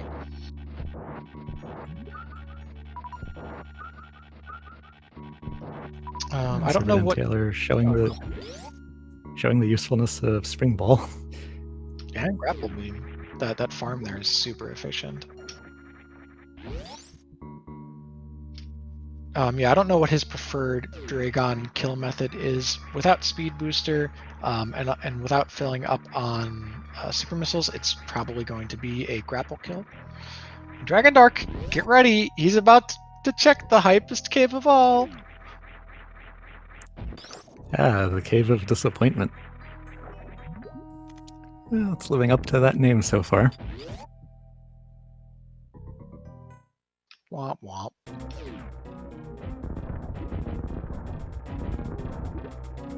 Well, you can go buy a couple of blue potions. That's all you get. Well, it's always nice to be able to buy those. Yeah, we're at 800 rupees with a Zora check already done, so we're doing fine for cash. We only need 110 for pod.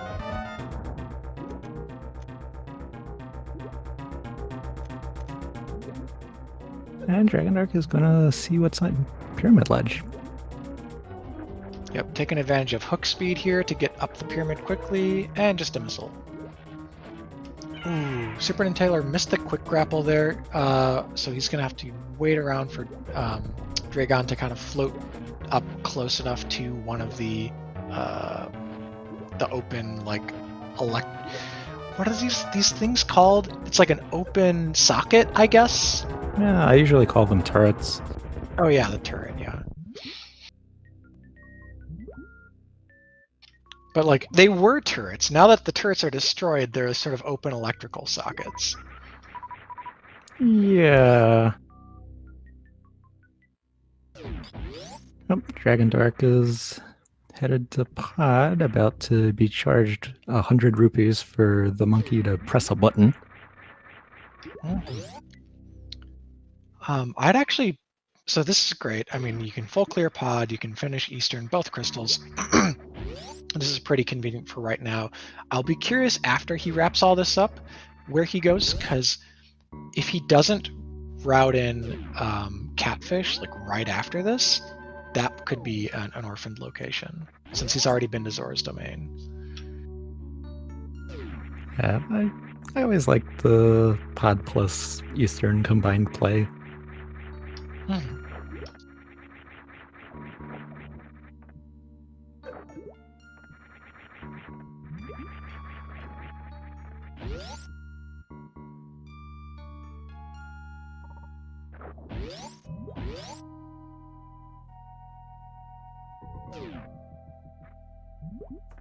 Dragondarch ready with that bow for the mimics.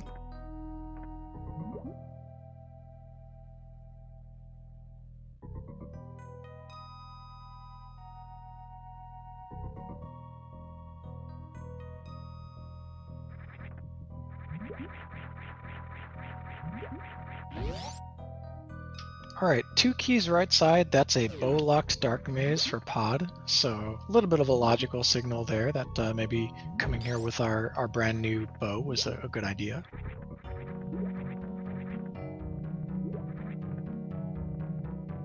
Yeah, SuperNinTaylor about to grab Screw Attack on the way to the bottom of Meridia. I'm a fan.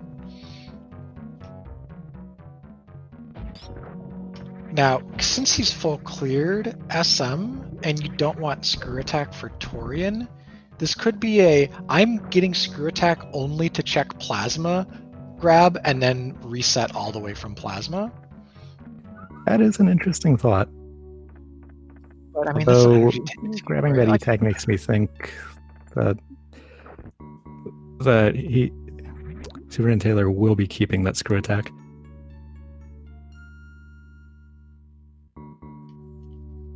and he's going right. Okay, so we're going to get at least one of the two of Shack Tool or Plasma. Check first.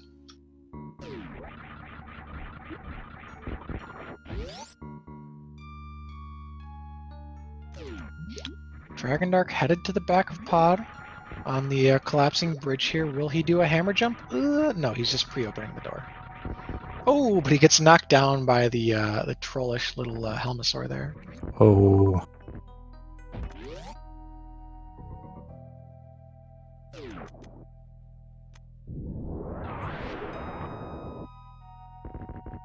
And now SuperNinTaylor waits for Shack Tool to do its thing. Yep, this is a great time to think about your life choices or just like get coffee. We are up pretty late here playing this randomizer.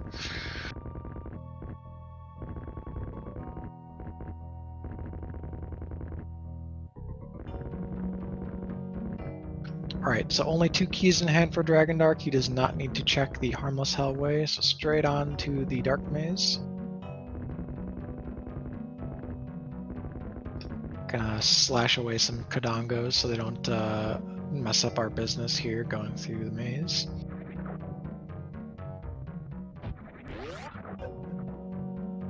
Shack Tool, giving SuperNinTaylor the business there, actually hurt him.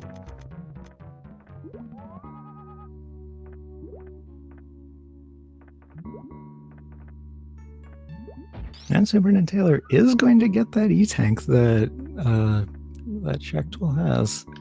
I mean, what this says to me is that he's planning to do Plasma, and he's gonna get everything on the way to it in case he ends up keeping what's at the end of this whole chain. Also having a little trouble there setting up his mid-air morph, but he's good now.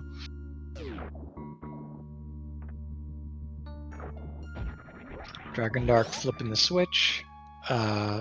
He's not making a tic-tac-toe. A tick-tock though. He's just getting ready here to kill Helmosaur King.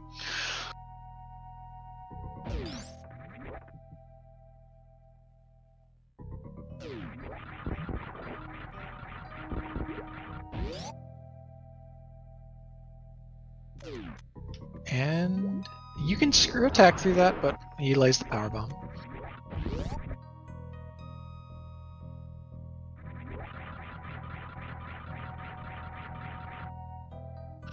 Yeah, now I guess because SuperNinTaylor is spending more time in Meridia for what is so far not turned up anything, pending this plasma check, this is giving back some of that that clear time to Dragondarch, who also had done some out-of-the-way things.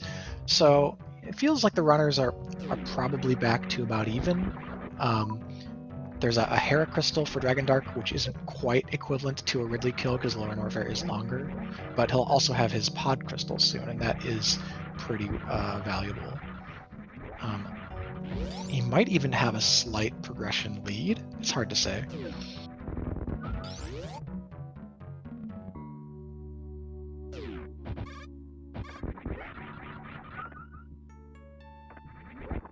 SuperNinTaylor clearing some of those. Okay.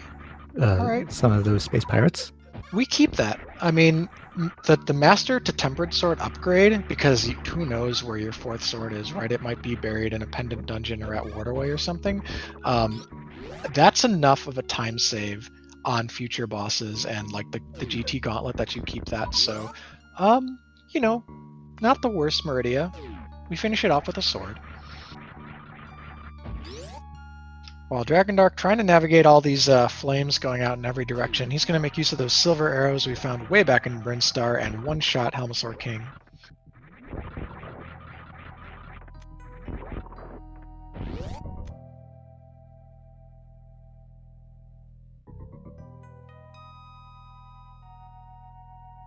Yeah, Master Sword Ganon's Tower Gauntlet and Master Sword Ganon, even with silvers, are slower fights, so SuperNinTaylor, if that's the last like easily available sword in the seed, he will claw back some time.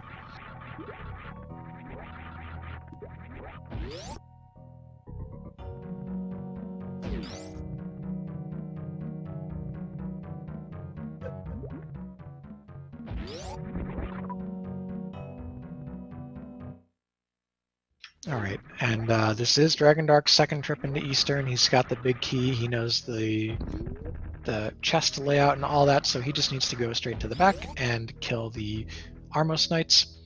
Can't recall if they have an item on them, though. I don't remember either. SuperNinTaylor is going down into Norfair, so I think he will be crossing into Death Mountain.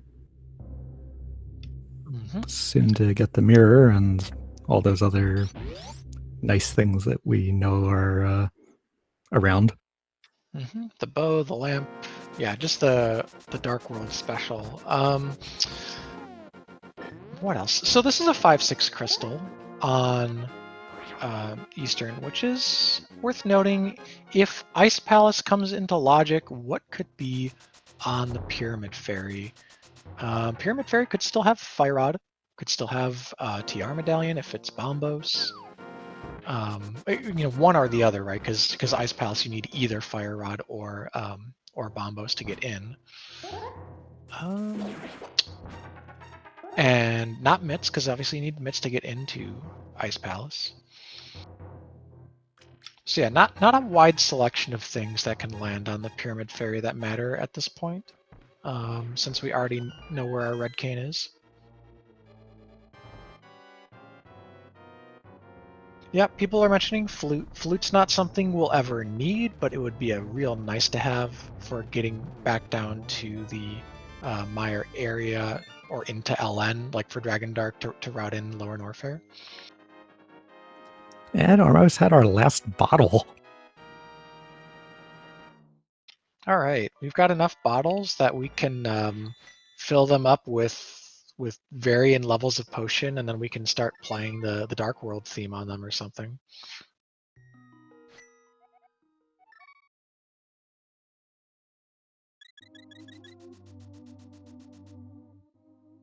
I wonder just how many people have gotten so bored staying at home that they've like picked up this skill of setting liquid into bottles and pitching them to make music.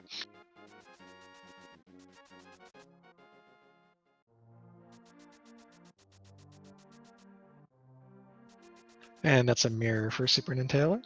While Dragondarch is gonna route into the Dark World through the Kakariko / Lost Woods forest portal here. Gotta go around the long way without mitts.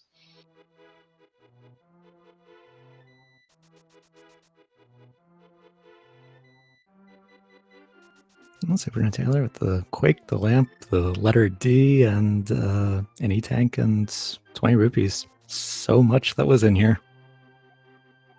Big bada boom. So that is a 10 bomb pack. I think that's power bombs.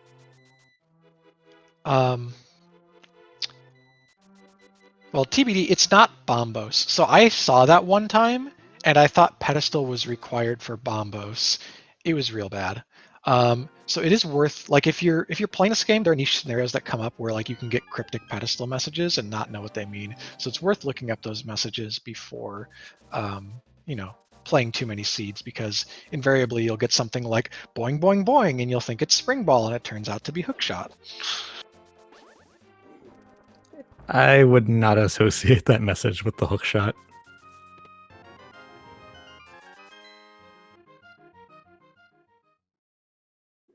And chess game giving 20 rupees after the randomized first chest was a single arrow. I have seen the actual prize be the single arrow after the first chest yielded the a single arrow. That's hilarious.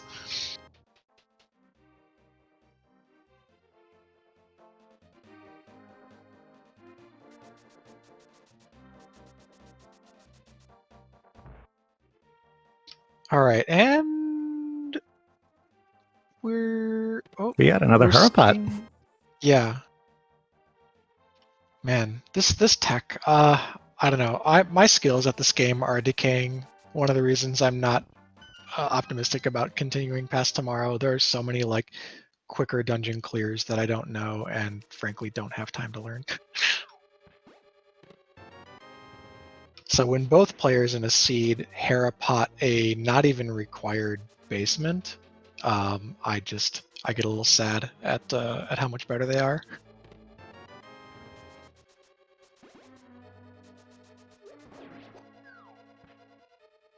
Yeah, we have our first Thieves Town item from Dragondarch.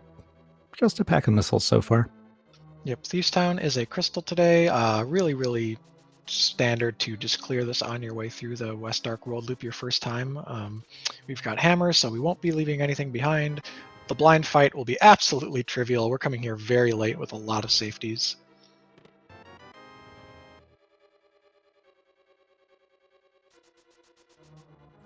Yeah, there's Bombos.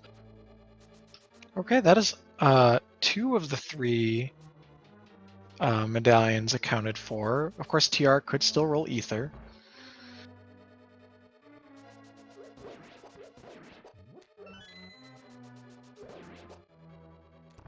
And I want to say Quake was back up in Paradox, right? Yes. So yeah, SuperNinTaylor has that.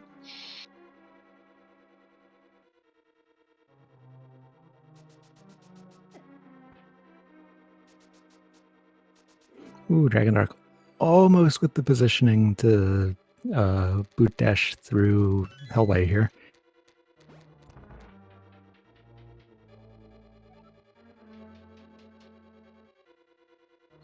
I was gonna say that pedestal check there from Dragondarch was actually a pretty smartly routed one, since you're gonna get not much closer than that to the pedestal than doing sort of the slow loop around to the Dark World portal there in Kakariko. And with Skull Woods being a pendant, it's not like you're kind of meant to go to the back of Skull Woods when it's a pendant to mirror into the pedestal check anyway. So if you find out that the pedestal is not required, you're just not even going to the back of Skull Woods unless you need green pendant later.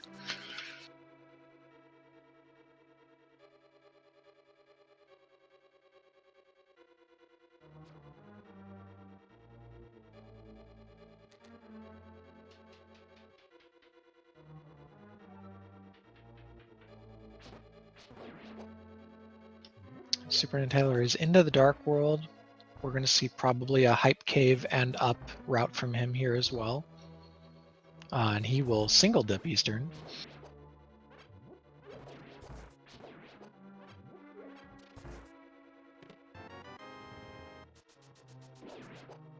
Oh, there's that remaining medallion.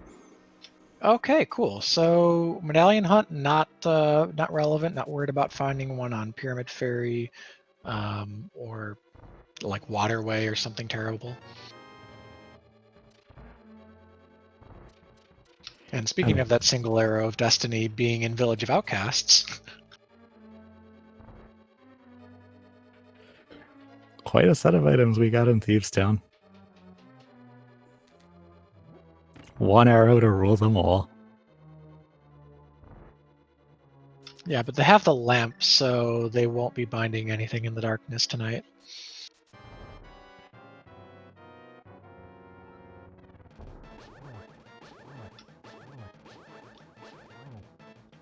Ooh, full hearts means that Dragondarch can use sword spins here on blind, but just go easy mode. Cane of beer and a half magic. You just don't even have to try. He's got some magic, so much he can just stand there.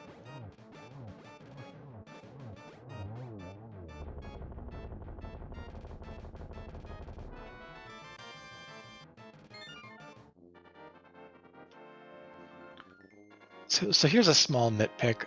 All the bosses have the same like death sound in Link to the Past, but Blind doesn't look like the kind of boss that would make that death sound. It makes more sense for the like really large monsters like Helmasaur King and Trinex, and even Cold Stare, who's kind of very much more imposing. Whereas Blind is, I guess maybe because Blind tells the joke, I kind of think of Blind as more of this like kind of pushover, kind of more of a Joker type villain. Someone who's not very. He's more about the trickery than the strength. Yeah. Oh, we got Dragondarch doing the digging game. Yielding a piece of heart after 10 digs. Dragondarch is not interested in that. Yep. And without mitts in hand, we will have to leave behind Smith sequence and hammer pegs for now, but gonna get to do everything else. And Swamp Palace is fully in logic, so that's probably the natural next step here for Dragondarch.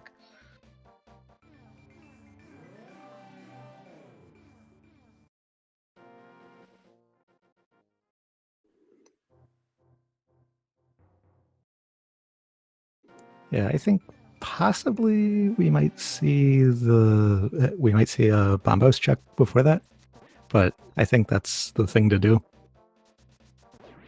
Yeah, he doesn't have anywhere else to go here. Maybe. If he's thinking about taking the Whirlpool up to Catfish and then getting like Graveyard Ledge and King's Tomb, I could see him staying in the Dark World after Swamp, but otherwise, like, Swamp might be the last destination before doing like a Lower Norfair play or something, depending on what we pull out of there.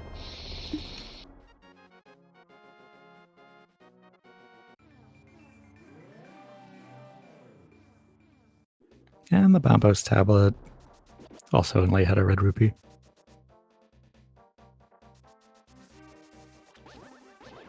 Now we got SuperNinTaylor on the way to Helmasaur King. Dragondarch entering Swamp Palace.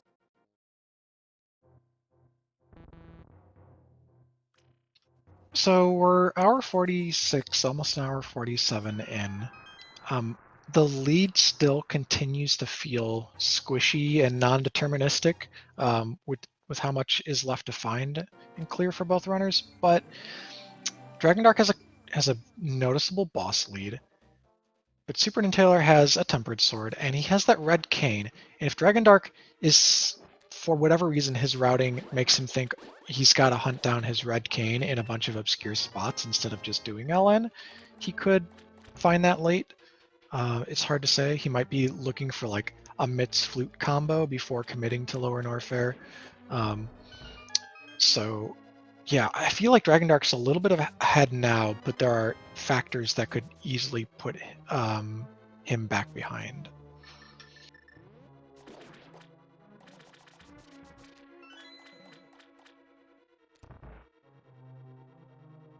And we got some nice hammer dashing to get that key out from under those pots, as well as probably also from under this pot.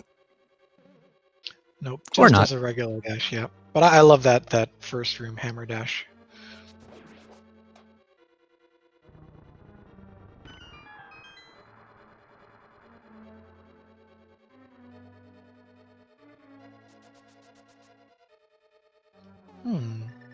I wonder if we'll be seeing the bomb setup for Diver Down.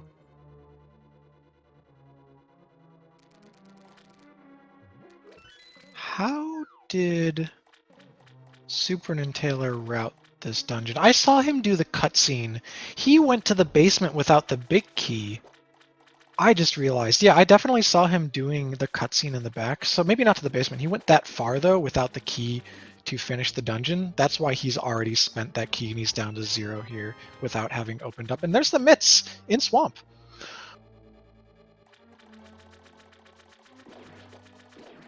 Yeah, to finish that thought off real quickly, I was really confused by the route through pod that SuperNinTaylor took, but he's going to be able to go finish it now. But those mitts in Swamp, that's right in path. It's in a crystal dungeon. No one's going to miss them. So the only way to be late to that is if you're saying, I would like to go mode Swamp, which a lot of runners want to do.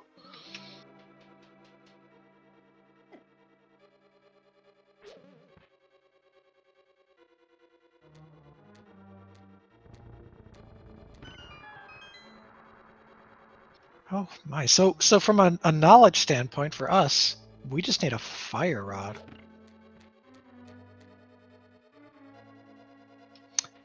Nobody's checked. Oh no, they've both seen the Cape and Meridia, right? Nobody's checked Bumper Ledge No, because they didn't have to do Skullwoods. no, nobody has checked that. Okay, so if Fire Rod's on Bumper Ledge, we also need a speed booster.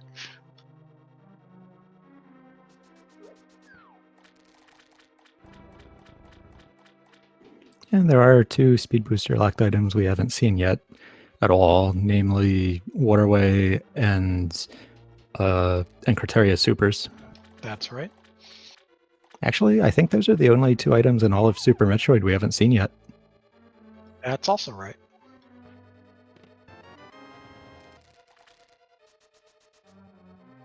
Helmasaur King fight here for SuperNinTaylor, just doing the run and whack strat with the hammer.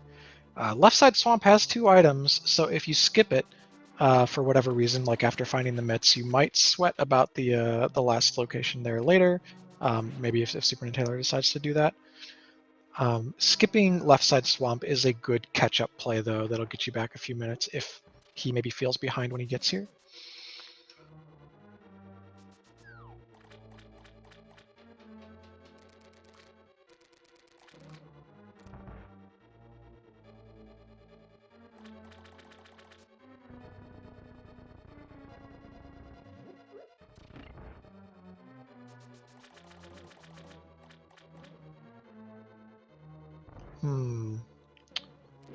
Gosh, looking for Fire Rod this late in the seed is a little unsettling because of a lot of unintuitive or out of the way places it can be. It can be in Turtle Rock. Not only can it be in Turtle Rock, it can be on Laser Bridge. So, I think that's what I'm rooting for at this point. I want to see Fire Rod on Laser Bridge.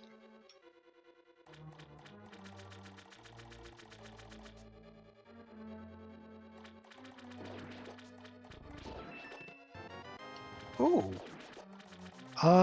That feels kind of like a signal of some kind. It really does. I think you do your mitts checks first. At the very least, you do Hookshot Cave, and like Spike Cave, I think is something you can do while you're up there. So Dark Death Mountain's got some good density checks. You want to knock those out before you go hunting with Speed Booster. But now we're covered if Bumper Ledge has our Fire Rod.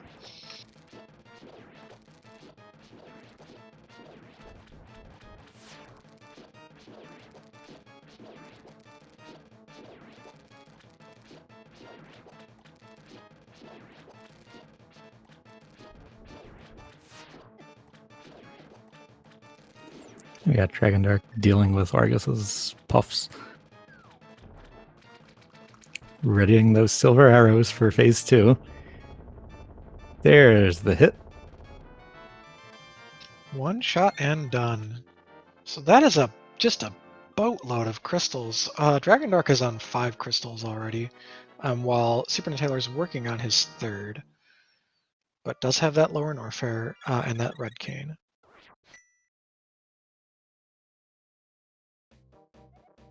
And save and quit. Okay, so Dragondarch wants to push the mitts rather than clean up Dark World here. I'm a little unsettled by the things that might be being left behind up there right now. But maybe he's thinking, if these other more dense locations don't pan out. This is a Super Metroid check. He's chasing Speed Booster Well, to he also something. has lower Norfair to do. Oh, maybe this is just an LN play. But gosh, why? Hmm. With the prospect of still being able to find Flute and having options like Dark East Death Mountain, he could have still waited for this, I think. Plus, he could find Plasma or something else like that, right? So, I don't know. But it's fine to Oh, do now, and this will get him his Red Cane. yeah, and lower Norfair is a good amount of items and is something that something you have to do anyway, and something that go moding wouldn't necessarily save you that much time in. Yep. And in Go mode, you basically just skip Fire Fleas, Mickey Mouse. You don't look into Peebs in jail, and you don't look at Frank or Z missiles. So, like, you know, 45 seconds to a minute faster or something in Go mode.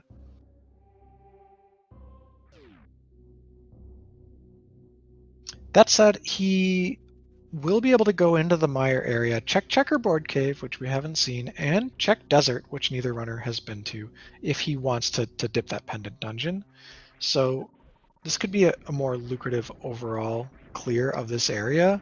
Um, I don't think you go into Pendant Mire. Like, Pendant Desert is one thing. You can zip in there and check like a couple of rooms, versus Pendant Mire, you have to go pretty deep to see any items, and one of them could be on Vitreous or something, and that's just like, it's such a load. What's the opposite of dense? A sparse. It's just such a sparse dungeon that I don't think anyone goes to Mire unless they're desperate.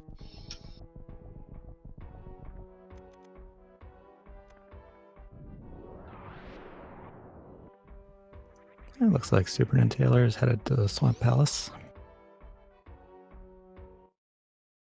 So soon he'll have his Titan's mitts.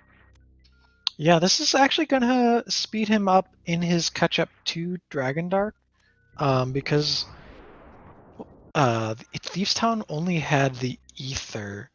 So unless Ether is required for TR, there's nothing in there that we need, nor in sort of the West Dark World in general. So this, and plus the fact that he's going to get these mitts and already has LN done, he's going to be the first to see probably like Smith Sequence and or East Death Mountain. So I like SuperNinTaylor's chances to pull it back right here with this Swamp First play.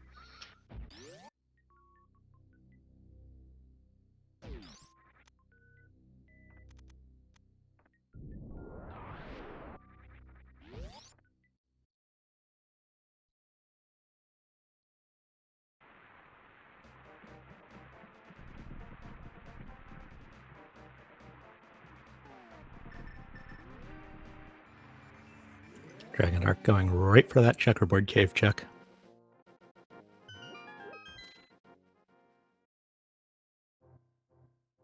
Yeah, we take that. Plasma hasn't shown up yet, but we're kind of on that threshold around 6-7 E-tanks, and it's nice to be able to set yourself up to potentially do a stand-up in Torian to save like 20-25 seconds.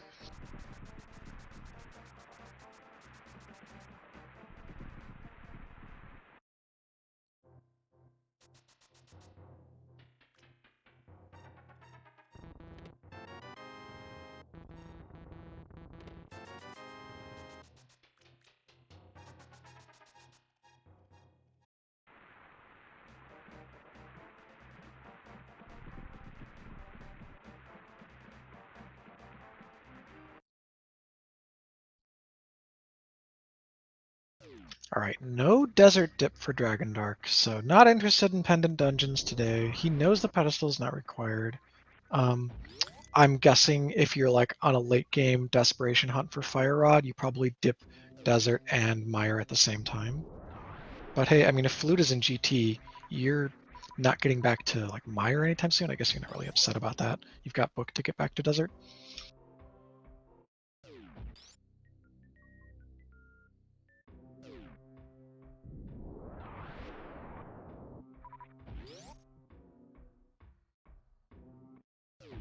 Going for a pretty intense super missile farm here. I guess if you're planning to use super missiles to clear the worst room in the game, and that's 3 per pirate, you want a lot extra, but Ridley, you should be fine heading down there with about 30 anyways, and maybe just picking up your last couple in front of the door. And SuperNinTaylor is setting up the diver down and getting it. Grabbing that intentionally flooded key. Yeah, that's a swag trick. It still looks impressive to me. Dragondarch comes through here with the speed booster, so he's able to shine spark the pillars, and assuming he doesn't fall through Mickey Mouse and some of the other things that went kind of wrong for SuperNinTaylor, he's going to have a faster overall Lower North fare.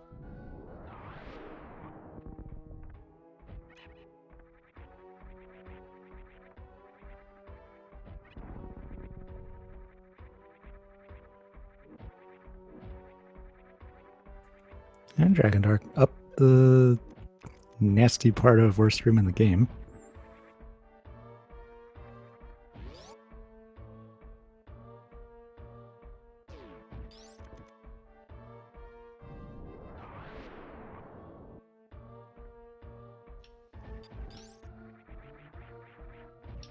All right, and no fall.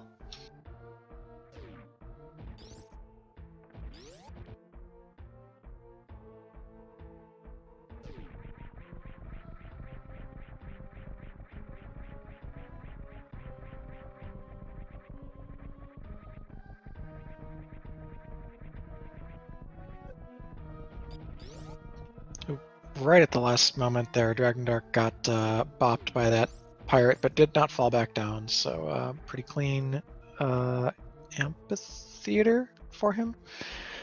I always hesitate with some of the names of the big room place in Super Metroid, because we have a Coliseum, an amphitheater, and a cathedral, but that was amphitheater. And SuperNinTaylor with another diver down.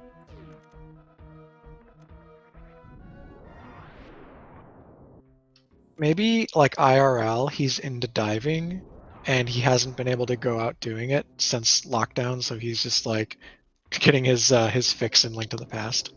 Yep, and that waterfall room will yield SuperNinTaylor's green boomerang.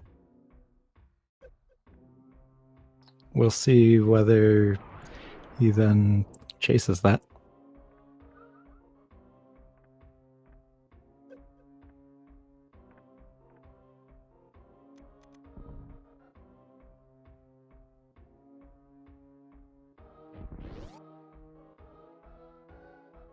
All right, this tempered sword can make. Wow, he's just blitzing through those puffs. That's a 0 cycle there for SuperNinTaylor. Very nice. Very well done. Into the immediate silver arrow. That was great execution. You're not going to see a better Argus than that. That was such a good Argus fight. I don't think I've ever seen a fight so clean. Well, I didn't realize that if you're holding out a tempered sword charge like that you don't have to do any slash motions and you can just keep pulling them with the hook shot. I thought you had to like pull and slash and pull and slash. So if you can do that, I'm going to try it next time I have that loadout. Meanwhile, Dragondarch is on our favorite Super Metroid boss. Has certainly never given any runner trouble ever. Certainly nobody who was playing the multi-category tournament yesterday. No, not at all.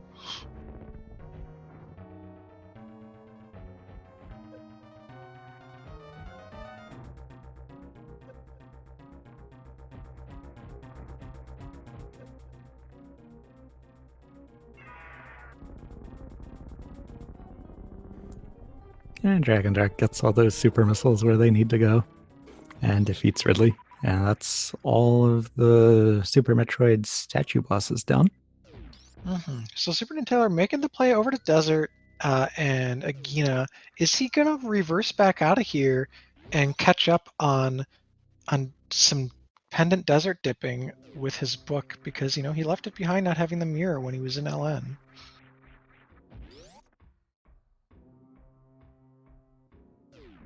He knows where his ice rod is, and he knows that he's hunting at this point just the fire rod.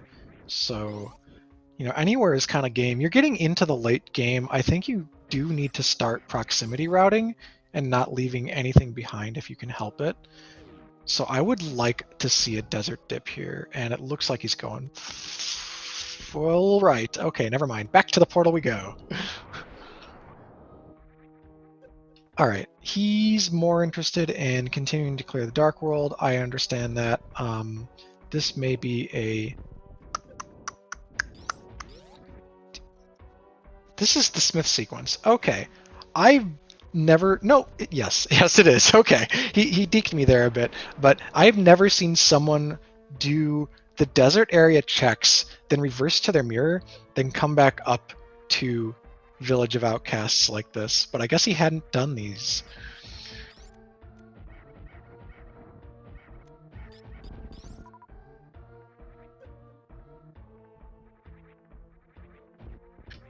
Wow. All right. I'm gonna go ahead and say SuperNinTaylor has routed this seed very well. It's just been very clean and thorough.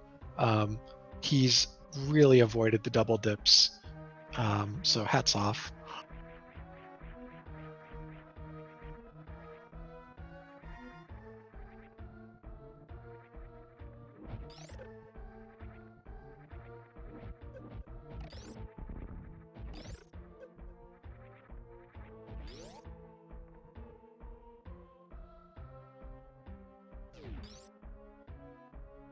Dragondarch just seconds away from his red cane and being in a similar go -1 scenario compared with well, SuperNinTaylor is going to probably mirror into his ice rod, so he'll be go -1 shortly too.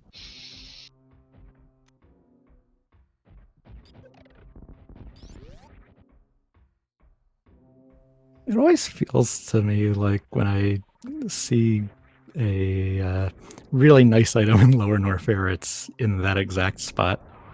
Yeah, I know. Though, to be fair, Lower Norfair has like 6 locations, or maybe 7 or something, so, the odds are pretty high. Oof, Dragondarch, you might want to switch to mid-air morphs, or he's going to super down this Key Hunter, I think.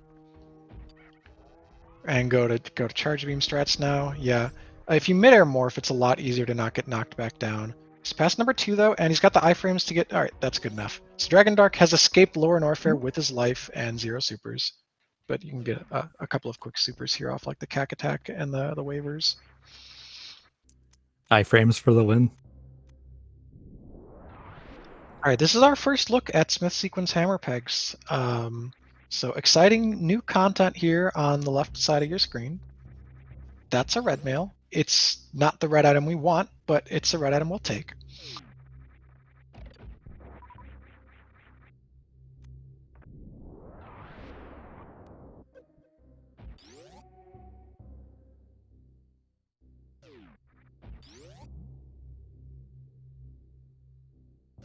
So Smith Sequence Fire Rod would put SuperNinTaylor into an astonishingly quick go mode, which could still be the purple chest. If it's not, we need to start making some choices about how to route the rest of the Dark World. Like, he's going north here through Village of Outcasts. After Thieves Town, will he try the Skull Woods front? Will he, go across and get all those North Dark World checks that we haven't seen yet? He might also decide he wants to S&Q and check out Death Mountain first, because Death Mountain's got like 7 items hanging out up there.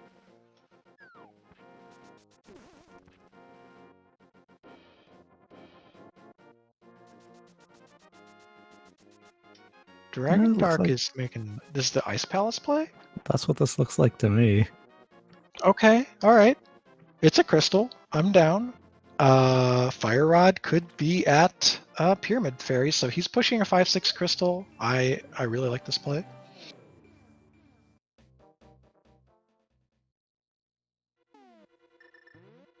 And SuperNinTaylor is going to clear out the rest of Dark Village.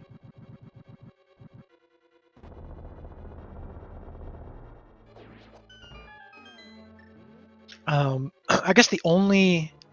Well, okay, when it's a 5/6 crystal, it's a lot more valuable in total, but still Ice Palace is one of those dungeons you really want to be go-moding and not full clearing.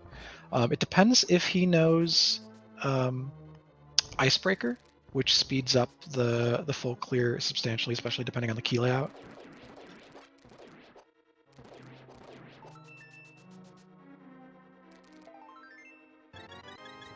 Right, one item down. While it gives us a heart refill, it's not what we're looking for.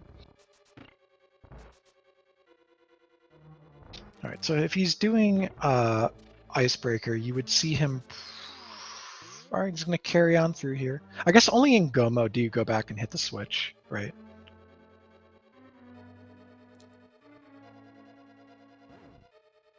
Alright, Dragondarch has... Oh, there's that Wow. Icebreaker. Clean.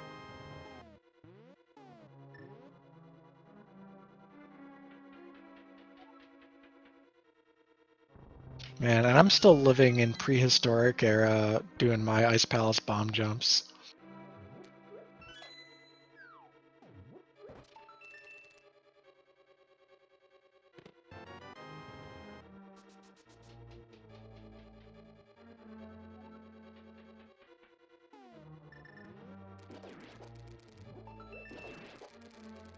I've seen a video for Icebreaker. It actually doesn't look like a super hard trick. It's just like I kind of went into this tournament telling myself I wouldn't like practice or like be like super into, you know, I must learn all the elite stuff and advance at all costs. It's kind of more for funsies tournament for me. Yeah, I didn't really have any trouble learning Icebreaker.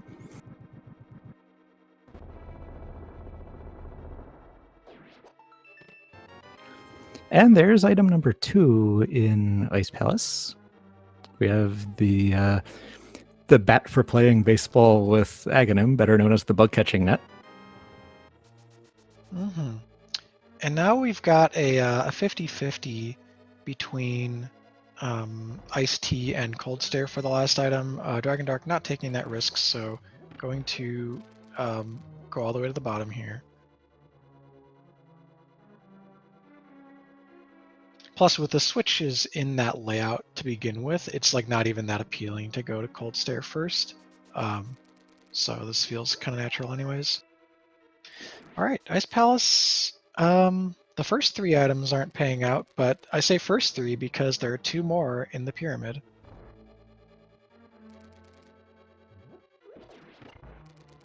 And this is the rarely seen reverse from Ice Tea back to the big key door.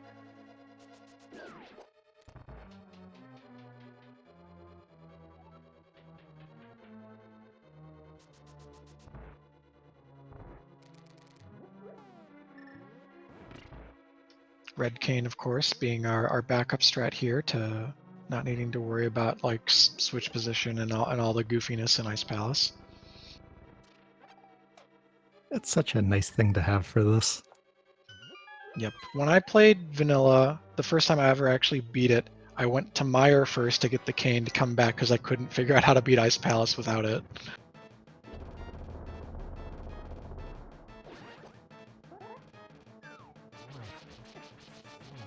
And Dragondarch gets Cold Stare nicely stuck in that corner. For a while, anyway. Yeah, for as late as we are into this seed, Master Sword slashes are just about the worst thing we could be using to damage Cold Stare. You often come here in combo with either a better sword or a fire rod, and Dragondarch has neither. That key right there means that this is a logically Kena Samaria locked dungeon, which means that the Kena Samaria has still some logical oomph to it, could be sending us to the Pyramid Fairy.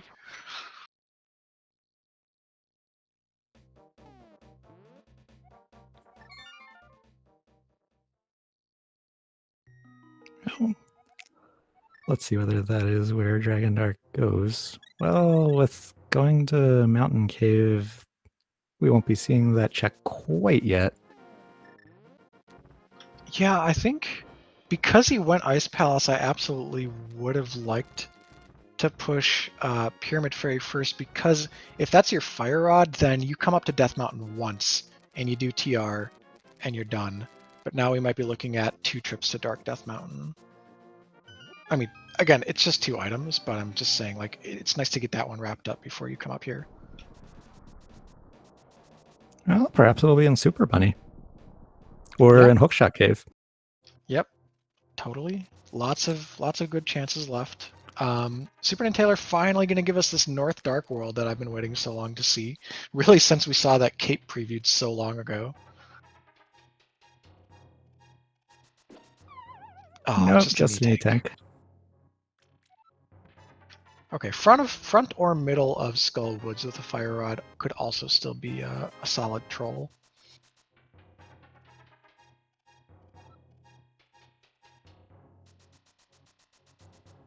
Super Bunny Cave yielded a red item, but a very different one than we wanted. Yep, and we don't even need to check the TR medallion. Well, need is a strong word. So the only thing you care about seeing the TR medallion for is if Oh, you're there it trying. is. Never mind. All right. And there's the So fruit. at the 2, wow, we don't even need it anymore. We're not leaving Death Mountain. Okay, Dragondarch is absolutely in the lead now. He's in go mode at the 214 mark. All he has to do is Turtle Rock and GT and Ganon Mother Brain, that whole sequence. So this race just accelerated from like could go on for a while to kind of jet seed because this is an early go mode time for this many bosses to be done. Well, SuperNinTaylor finding the plasma beam at Graveyard Ledge. It's nice, but man, he's got a. Oh, he hasn't done Ice Palace, so he's going to end up probably full clearing ice at the very least before going up to Death Mountain. I don't see. I do see a way. I see one way that SuperNinTaylor catches up to Dragondarch, and that's if Dragondarch has any problem with Master Sword Ganon. It's the only thing I can think of.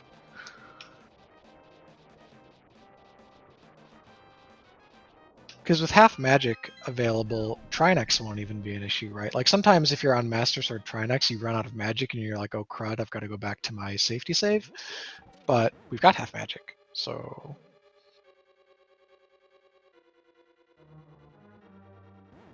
Wow. That, I mean, we saw that he was ahead for a good chunk of Dark World. He was ahead by a few crystals.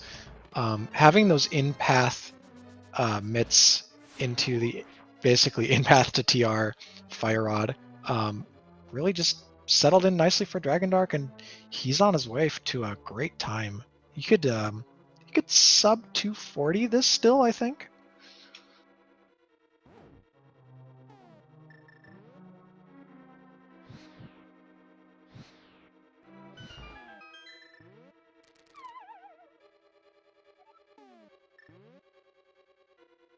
And yeah, all those scattered Link to the Past checks that Dragondarch did much earlier, SuperNinTaylor is just now catching up on. And it's hard to say where the time difference came. Because it's not just, he didn't go to Death Mountain right away. Like, he had all this other stuff he didn't do yet. Dragondarch did skip a lot of parts of the games somewhat aggressively. SuperNinTaylor was more thorough. He went for Shaktool and Plasma, kept everything he got from that whole loop. And he also took longer in Lower Norfair, but it's hard to say. I don't feel like he did anything wrong, right? This is just kind of rando being rando. Yeah. It was always nice to see that Brian Dash strat in the room after the Fire Rod torches. Mm-hmm. And getting through Chain Chomps, only getting hit one time. It's just one hit is impressive relative to how that room has gone for me sometimes. Getting a safety fairy, I like it, especially on Master Sword. We got Flute so late that it was not very... Ooh, 2 fairies. That it was not very convenient to route in a trip to any of the potion shops.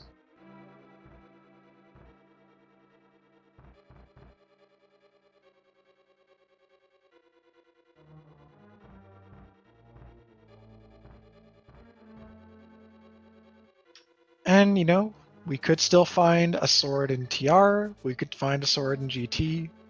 Swords in GT super common because the third and fourth one aren't progressive, and that tends to push them to later in the seed, and GT has a lot of items. In fact, swords in GT are common enough that I've seen a lot of runners say, okay, I'm in go mode minus one more sword. I'm just going to do GT on the off chance it has my sword for the win. Yeah, SuperNinTaylor now through Super Money Cave, about to reach Hookshot Cave and enter go mode himself. Yeah, and I mean, he looks close by proximity, but he needs to go back down to Ice Palace, so he will be double dipping Dark Death Mountain. And Dragondarch skipped the big chest and the big key chest. So hopefully that last key is going to be in. Whoop! There's a carrot. Wow, that everything is falling into place. That's super fortunate. Dragondarch now has just truly no problem between him and ending this game. No plasma makes Mother Brain like marginally slower, but we've got super missiles out the wazoo, so I'm not even worried about that. Super funky route here through the TR firebar maze, not something that you often see, but it will get him there all the same. Well, as long as that last key is on this bridge.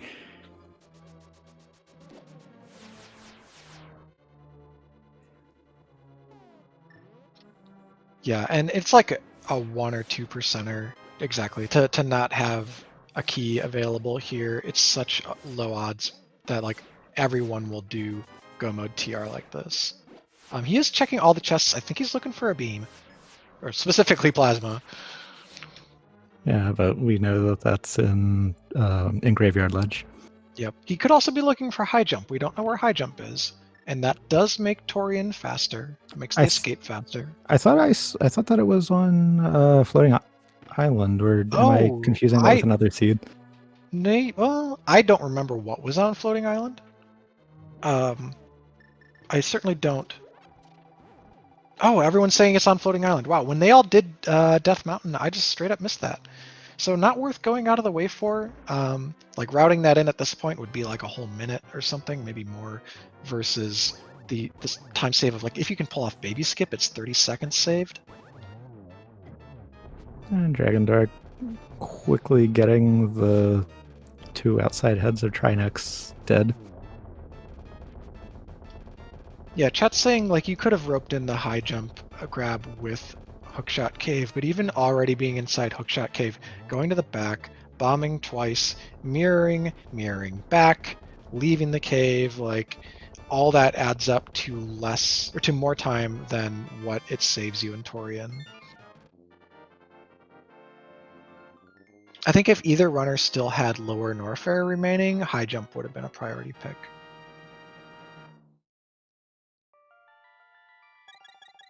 All right, people are doing the guessing game in chat, so I guess it's that time, huh? Yep, Do you want to lead them off, Dragondarch? Or sorry, words are hard and it's late. Do you want to lead chat off in our game stump? Sure, I'll try and do it as quick as I can. Well, there are 22 locations where this big key can be, so guess your number from 1 to 22 of which location in the order that Dragondarch checks it that it's going to be. All right. I'm going to vote for whatever puts it in, what's a fun location? Whatever puts it in Fire Snake Room if you do Dark Magician full right. But he's not doing that, so. I'll say what puts it at its vanilla location. There you go. All right, he's doing right 2 into full left, which is a pretty common route. We got SuperNinTaylor with some good spins on the pokies.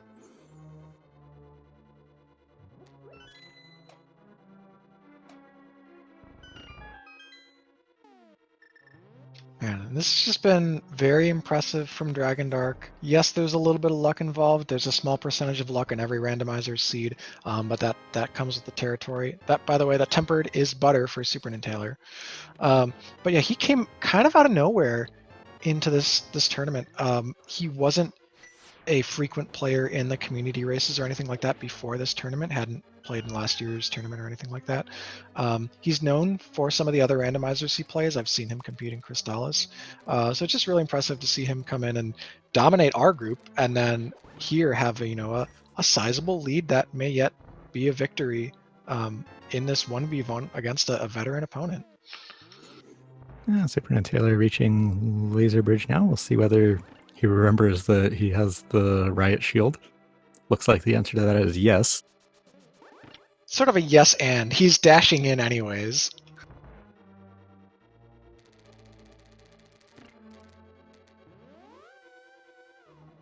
And gets a nice little key dash there from the edge of the room. Ooh, you love to see that that room executed that way with Canis Mario. Yeah, that is a nice trick.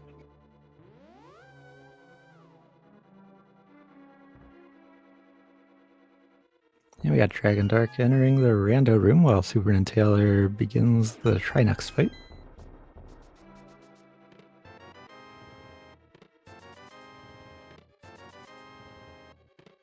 Yeah, there's only junk in that room. Yeah, I mean, even if it's Tile Room and Dragondarch gets there last and SuperNinTaylor goes there first, Ice Palace, it still has to be done. That SuperNinTaylor's got to leave Death Mountain and come back. He gets to go mode Ice, but yeah.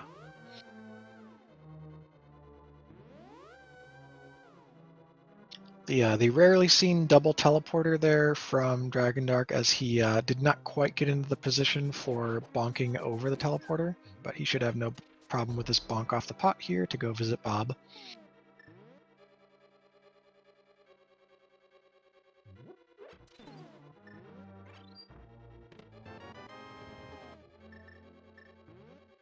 And Dragondarch readying those arrows for the fight against Armos Knights on ice. Come one, come all for the exciting show on ice. You'll never see anything like it.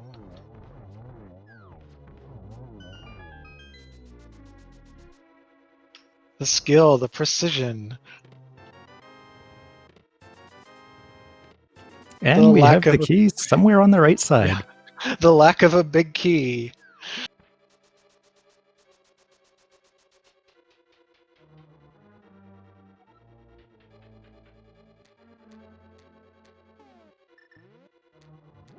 This is an annoying right side layout too, because with no key in either of these two chests, anyone who wants to just start going right can't. You would have had to have Dark Magicianed it and gotten keys out of the Stalfos room. Ooh, Dragondarch just getting away from that Wallmaster.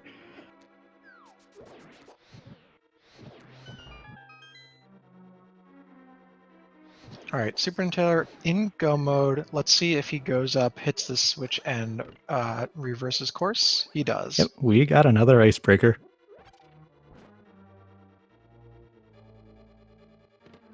Ooh, there it is. And what could he find in this room? Is there anything that we care about?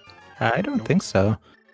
Yeah, all the convenience items are known to be somewhere else.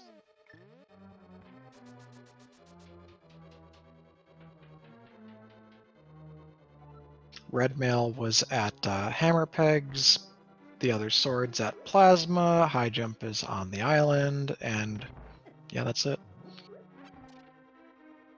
So whoever said 19, that was the right answer.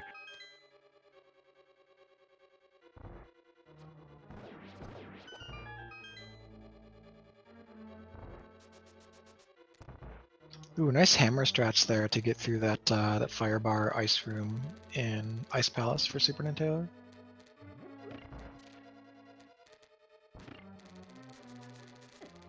Ooh, that's nifty.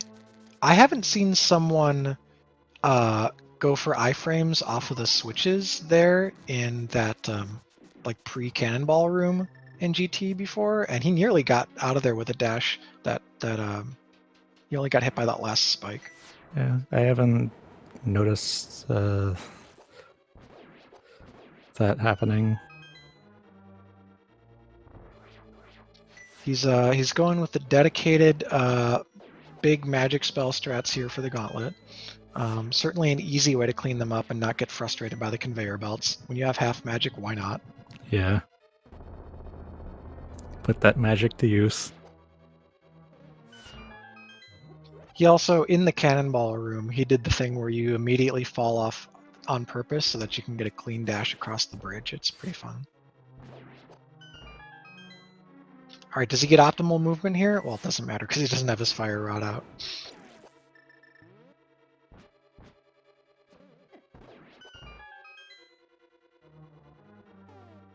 He is going for the fairy here, so this, I think, changes up the timing pattern a little bit on Line Molus 2.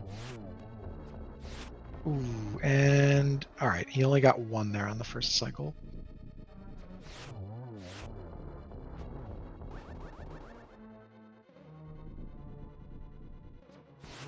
Yeah, Dragondarch, he's headed up the mountain. He could make up a little bit of time by... So did I say Dragondarch? Again, I'm tired. SuperNinTaylor's making his way up the mountain. He could make up a little bit of time by going left to Stalfos and then right with a key. And then the only other things are the Butter Sword and Plasma. Because without him, like, you know, happening to have high jump or something to do different tricks in Torian, there just aren't substantial time saves remaining. Dragondarch with a nice one cycle on that second Wizrobe room. I always like seeing those Samaria strats there. Oh yeah, very satisfying. Dragondarch also got around that fire bar in one go, didn't even have to fall into the pit. So very good Lanterns room.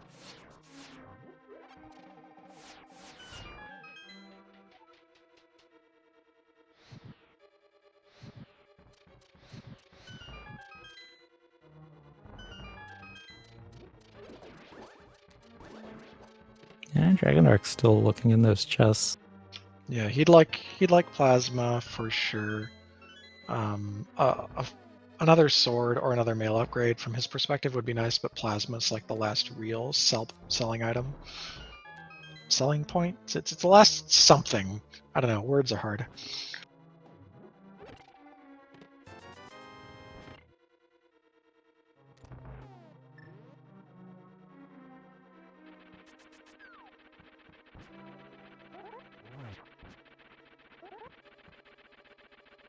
Going for spin strats on Moldorm again, but this time we have a much better sword.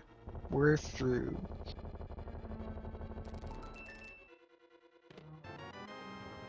And we have an E-Tank in the Moldorm chest. Yeah, I think an E-Tank at this point just slows us down a bit because it's like a longer health drain from Baby and Mother Brain. Actually, I don't know. If he's a veteran SM runner, chat's saying he's a veteran, he might know Baby Skip.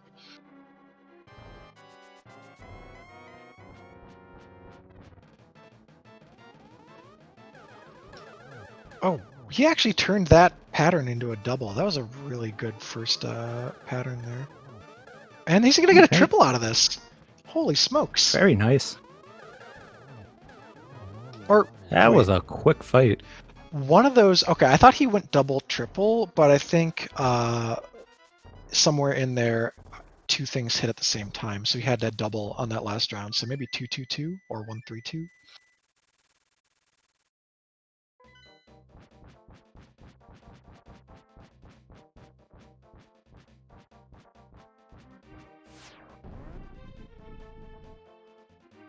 Yeah, Dragondarch should try out for the NBA because he just got a triple double. And Ganon annoyed that we didn't bring food. I mean, Ganon knows what's up. I'm definitely going to be eating something after this is over. No, we did bring food because Dragondarch is bashing Ganon over the head with a carrot. True, and SuperNinTaylor is going to lather him up with butter.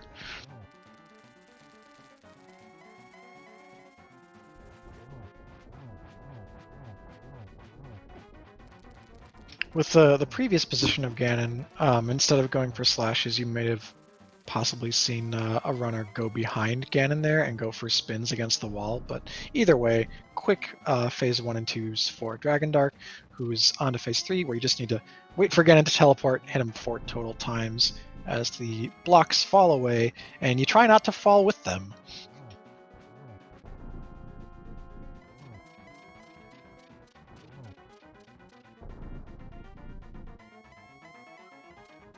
Yeah, because SuperNinTaylor did do full left, he's not going to make up time in GT. So even a Ganon fall here or something tragic like that would not change the fate of this race. And Dragondarch is far too good to have that sort of thing happen. He's got torch glitch, so he barely needs to focus on the torches. Oof, and there's single G's in the chat for Dragondarch. Yeah, get your single G's in chat.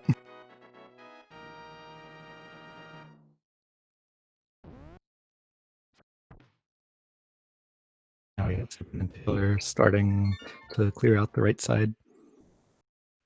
Getting to that key that's in that room with 4 chests. Yep. What's wild to me is that from a runner's perspective, if you're clearing, oof, okay, that was spooky. If you're clearing GT at 234, like you don't feel behind. I don't think you're like worried for your racing life. I think that feels like good pace for most runners. But then with the mitts and fire rod falling where they did, it's possible he might have said, "Oh, shoot, there's a chance that that my opponent just kind of did the in-path checks, and I got a little punished for like doing things out of the way." Yeah. Saw SuperNinTaylor do an interesting little thing there by Samaria dashing for that second block, drop kicking it into place and popping it at the right moment. Yeah, I love that strat. I see Solski do that one often.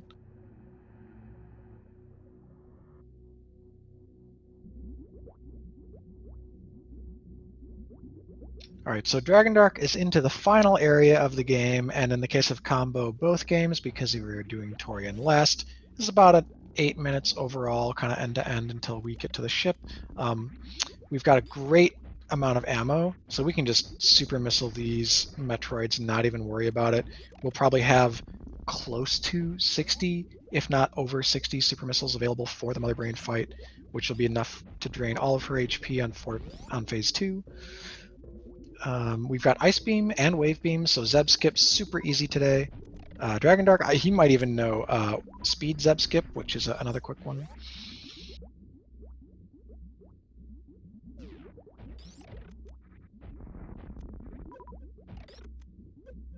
And Dragondarch making quick work of those Metroid rooms. All right, we see the unequip of both suits, so yeah, with no high jump, we're definitely planning on getting grabbed by this baby and draining our energy as soon as possible.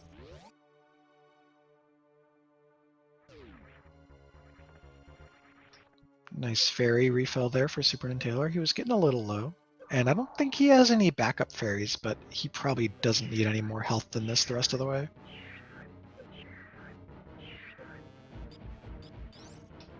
The Nine Mole's not really cooperating. There he goes, though. He's got all 3.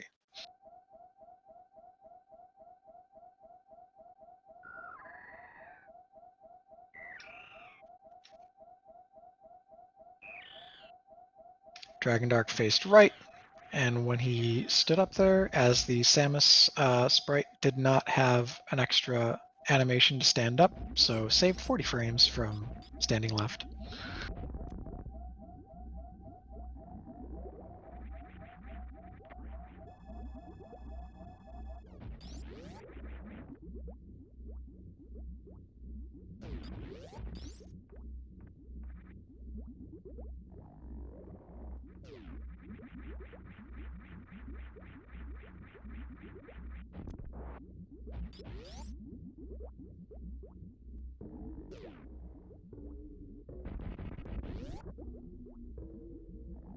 It looks like Dragondarch will be doing. I'll just be using those all those extra missiles to defeat the Zebatites in the usual way. Well, non the non-trick way. And look at just all this ammo left over. He has in excess of 60 super missiles after getting through Mother Brain 1, which is just all you could ask for. It's not like they even full cleared both games. They just ended up with a plethora of ammo. And SuperNinTaylor has Motorarm 2 taken down. We're even, I mean, we have charge beams, so this is whatever, but we're even shooting away all of our super missiles into Mother Brain's head, or sorry, our missiles into Mother Brain's head prior to the fight starting. Yep. So 60 of these super missiles will take down Mother Brain 2. One miss there, but if we land all the rest of them, we'll be good to go. SuperNinTaylor getting some nice hits on Aghanim 2. And only a single catch-up beam from Mother Brain with how fast those super missiles were taking her out. Is Dragondarch going for the new beam comp? Oh, no, Nope. wait. Dragondarch seems to be have set up stand-up. Yeah. Yeah. I mean, with new beam, you're talking a save of like 5 or 6 seconds. at most. Yeah, 5 or 6 seconds even. I wouldn't even call it 10. But you know, it's seconds. So if you feel like you're confident enough in this trick, you've done it enough times, it's low risk to you. Absolutely worth going for. Seconds are seconds. I think for some runners, that the soft lock or hard lock risk might be a little too high to do it without plasma.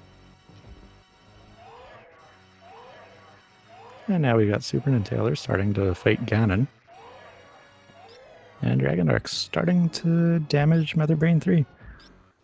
Each of these shots does 30% of the damage that one Hyper Beam shot would do, but over the course of this cutscene, that will add up to maybe about a third of the fight. And he's getting a lot of shots in. Really good positioning so far. He's got that cadence of when to jump exactly with his charge shots. And you want to make sure what you're doing, what he does here, which is jump very low. If you jump too high, the baby can get stuck in the ceiling. Ooh, nice multi-hits from SuperNinTaylor. Yeah, get out your single Gs for So yeah, SuperNinTaylor. get your Gs in chat.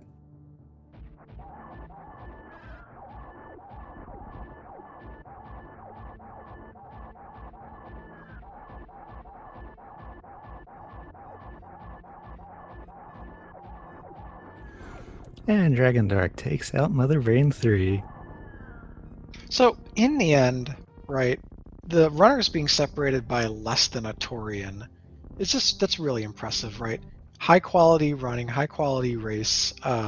You got to see something that was hyper competitive, really up to like well past the 2 hour mark until we saw that fire rod land like it was anybody's race, and that's what you love to see. So I think, you know, barring a terrible Leodox here for Dragondarch, when he wraps this up, I think even in a losing position on a run like this, you look back and feel pretty pleased with what you did, and putting on a good show.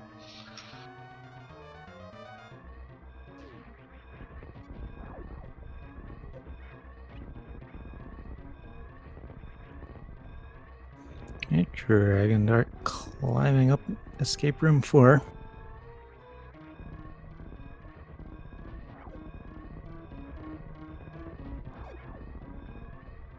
Getting those last few space pirates out of the way.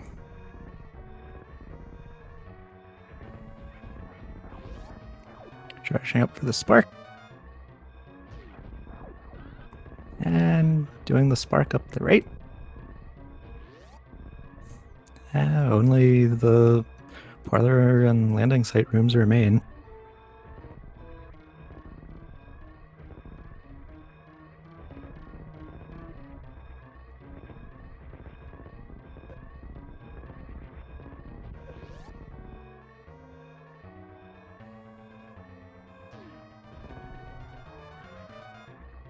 And Dragondarch is going to finish this race in first place with an official SRL time of 2 hours, 43 minutes, and 34 seconds. GG! GG, super well done. Really impressed to watch that one. And immediately we are joined in the chat by Dragondarch. How's it going? It's going pretty good, I guess. That was a seed. Yeah, Seed was really open, and then it suddenly narrowed down to go mode like lightning quick. Yeah, like I don't remember what point I looked over at my tracker, but I'm like, what do I actually need to finish at this point? I look over, I'm like, Mitz, Fire Rod, and Samaria. Okay. And I think this is like an hour and a half or something in. I'm like, all right, that's not bad. And and I just kind of tripped over the items. Like I found Mitz and Samaria pretty quick, and then it's just like, okay, I just need Fire Rod.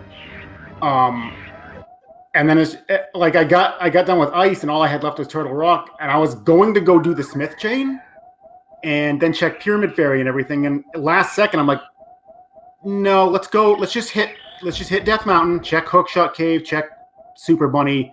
And then if those don't pan out, I can check Spike Cave while I'm up there. And if it doesn't pan out, then I can do Smith Chain. And, well, Fire Rod was in Hookshot Cave, and that was all that she wrote.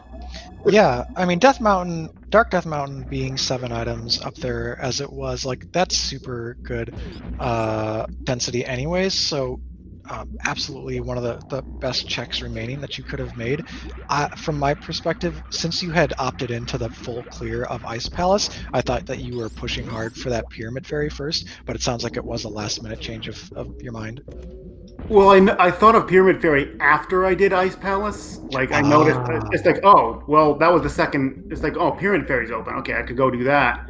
And then it's like, if I get lucky and find Fire Rod up on Death Mountain, I don't even have to check any of that stuff. And I just got lucky. I also want to give shoutouts to Paradox Cave for having like 4 or 5 good items in there. I know, Paradox Cave was ridiculously loaded. That was ridiculous. Yep, that's today's Hype Cave. Yeah, Hype Cave was awful. I think somebody moved it.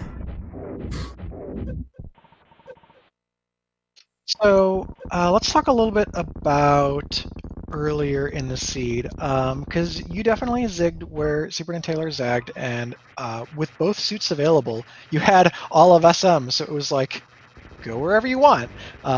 You were neck and neck through Wrecked Ship, but then you diverted. You went to Meridia and got Boots, and he went to Upper North Fair and got his Dark World access. I mean, my thought was I kind of wanted to do. I mean, I knew I had logical access to all of Norfair at that point, except for like Ice Beam and everything. But I knew I could clear Meridia, and I wanted at least I was hoping to find like Plasma or something while I was in Meridia, or a couple more E-tanks, because I was only sitting on 4, and I can do Ridley. I mean, I can do Lower Norfair on 4, but I would rather not if I don't have to. So I picked Meridia first, and I saw the cape at Speed Booster spot, and I never actually checked Bumper Cave, so I don't know what was up there. He was an E-tank. Oh, well, that's like, I was a little worried there was going to be something there, and then I can do Snail Clip, but I'm not like good at it. I usually mess it up a couple times, so I didn't want to sit there trying to do that to check the second Speed Booster locked item, and it's like, I'll just leave those behind. Maybe I'll get lucky, find Speed Booster over by Dragon. And I mean, it didn't end up happening, but I was able to take the backside out, even though I had to leave Screw Attack behind. Yeah, that's what I was just about to ask about. Like, given your rationale for putting off Norfair was that you wanted something more for LN, and Screw Attack is absolutely something more. I'm surprised you didn't route out through the sand pits and then do LN, basically. Instead, you went off to Link to the Past and did a number of fetch quests. Yeah, I was really I don't know. So I make some weird decisions sometimes when all I have left in Super Metroid is Norfair, and I don't really have a lot left open in Link to the Past. Although I went and checked Eastern and I went and checked Agana. I wanted to get those out of the way because one of the practice seeds I did yesterday, My go mode item was Ice Rod. It was in Pendant Eastern Palace, the third chest in. So I didn't want to leave any Sphere 0 checks open because I've been burned by that enough times. Yeah, and that's totally standard, not standard I would say, but it's a common rationale to have. Like, the worst place to miss really, really important items is in the first sphere, because that's something that your opponent could have made a play like hours and hours ago, and you'll just feel kind of foolish if you miss something critical there. So we got SuperNinTaylor on our stream that's live to us, but of course is delayed. He's wrapping up the Mother Brain 3 fight here. Just has escape remaining, so should have this all cleaned up, and we'll be finishing it out soon, and hopefully come into the booth to interview with us. God, there's plenty more intrigue about that seed, though. Let's see, what did I want to ask you? You checked a pedestal at a very convenient time, found out it was nothing, and you kind of hard-noped out of even a dip of a Pendant dungeon. You didn't check the front of Skull Woods, you didn't dip Desert, nothing. I had other things that I could do at that point. I believe that was when I headed over toward, no, that wasn't when I headed over to Thieves Town. I did that sooner than that. I don't remember what I was actually doing at that point. I just know I was heading to Dark World over at Kakariko, and it just happened to be a good time to check book at that point. Like, the whole seed just kind of blew by. I'm having trouble remembering everything I did. Yeah, well, 243 is a wonderful time, right? Like, that's impressive even for the standard of being in this tournament. I think that's my third best time now. I know my best is at 237, and I think my other one's at 242. But I could be off on those numbers. SuperNinTaylor on the final screen here, just going to get bonked by some steam, head to the ship, and wrap it up. He has completed the seed in 2 hours, 50 minutes, 51 seconds. Get out your GGs for SuperNinTaylor. GG. Still a really good time. Anything sub 3, I'd say, is a good time, honestly. Yeah, sub 3 is absolutely competitive, and we were commenting that, like, there would be no way he'd feel that behind being in GT when he was being on this, essentially 250 pace. I mean, with how the seed kind of went, I kept, like, once I got into GT, I kept glancing over at IRC. It's like, did he check something that I didn't sooner? Did he just skip a bunch of checks that I wasted time on? Like that entire Croco play, because that book meant nothing. Yeah, you both did Croc, and I believe we also have just been joined in the chat by SuperNinTaylor, so GG. You have. GG. GG. So we're talking a little bit about how the runs went, how the two of you routed, which was very different. You were kind of holding hands through Wrecked Ship. You did almost the exact same checks all the way up to that point, and then you split off. SuperNinTaylor, you were the first to go through Upper Norfair, get your double grapple beam and your Moon Pearl. Yeah, I don't know. I always like making the early Norfair play. Just the thing I like about Norfair is just all the checks kind of seem like they're along the way, so it's a lot easier to clear that than anything else. Yeah, and I think overall, I was very complimentary of the way you routed the seed, kind of start to finish. You had, you didn't leave stuff behind, and you put yourself in a position to not have to double dip places. Dragondarch did do a few double dips, including Eastern, but you had this nice route where you did Swamp first, and Swamp got you your mitts, so then you could actually go backwards up through the west side of Dark World and like rope in the Smith sequence, even if it wasn't required. Like, it was a very, very veteran way to play the game. Yeah, I was trying to be thorough. Like I'm sure he's well known, but I personally never heard of Dragondarch or Dark or whatever, so I thought I might have an execution advantage, so I was trying to be pretty thorough in everything I did. I thought, I don't know, I just wanted to be thorough and try to win out on execution, but apparently that wasn't enough. Yeah, you two were both playing, like, mechanically playing very well.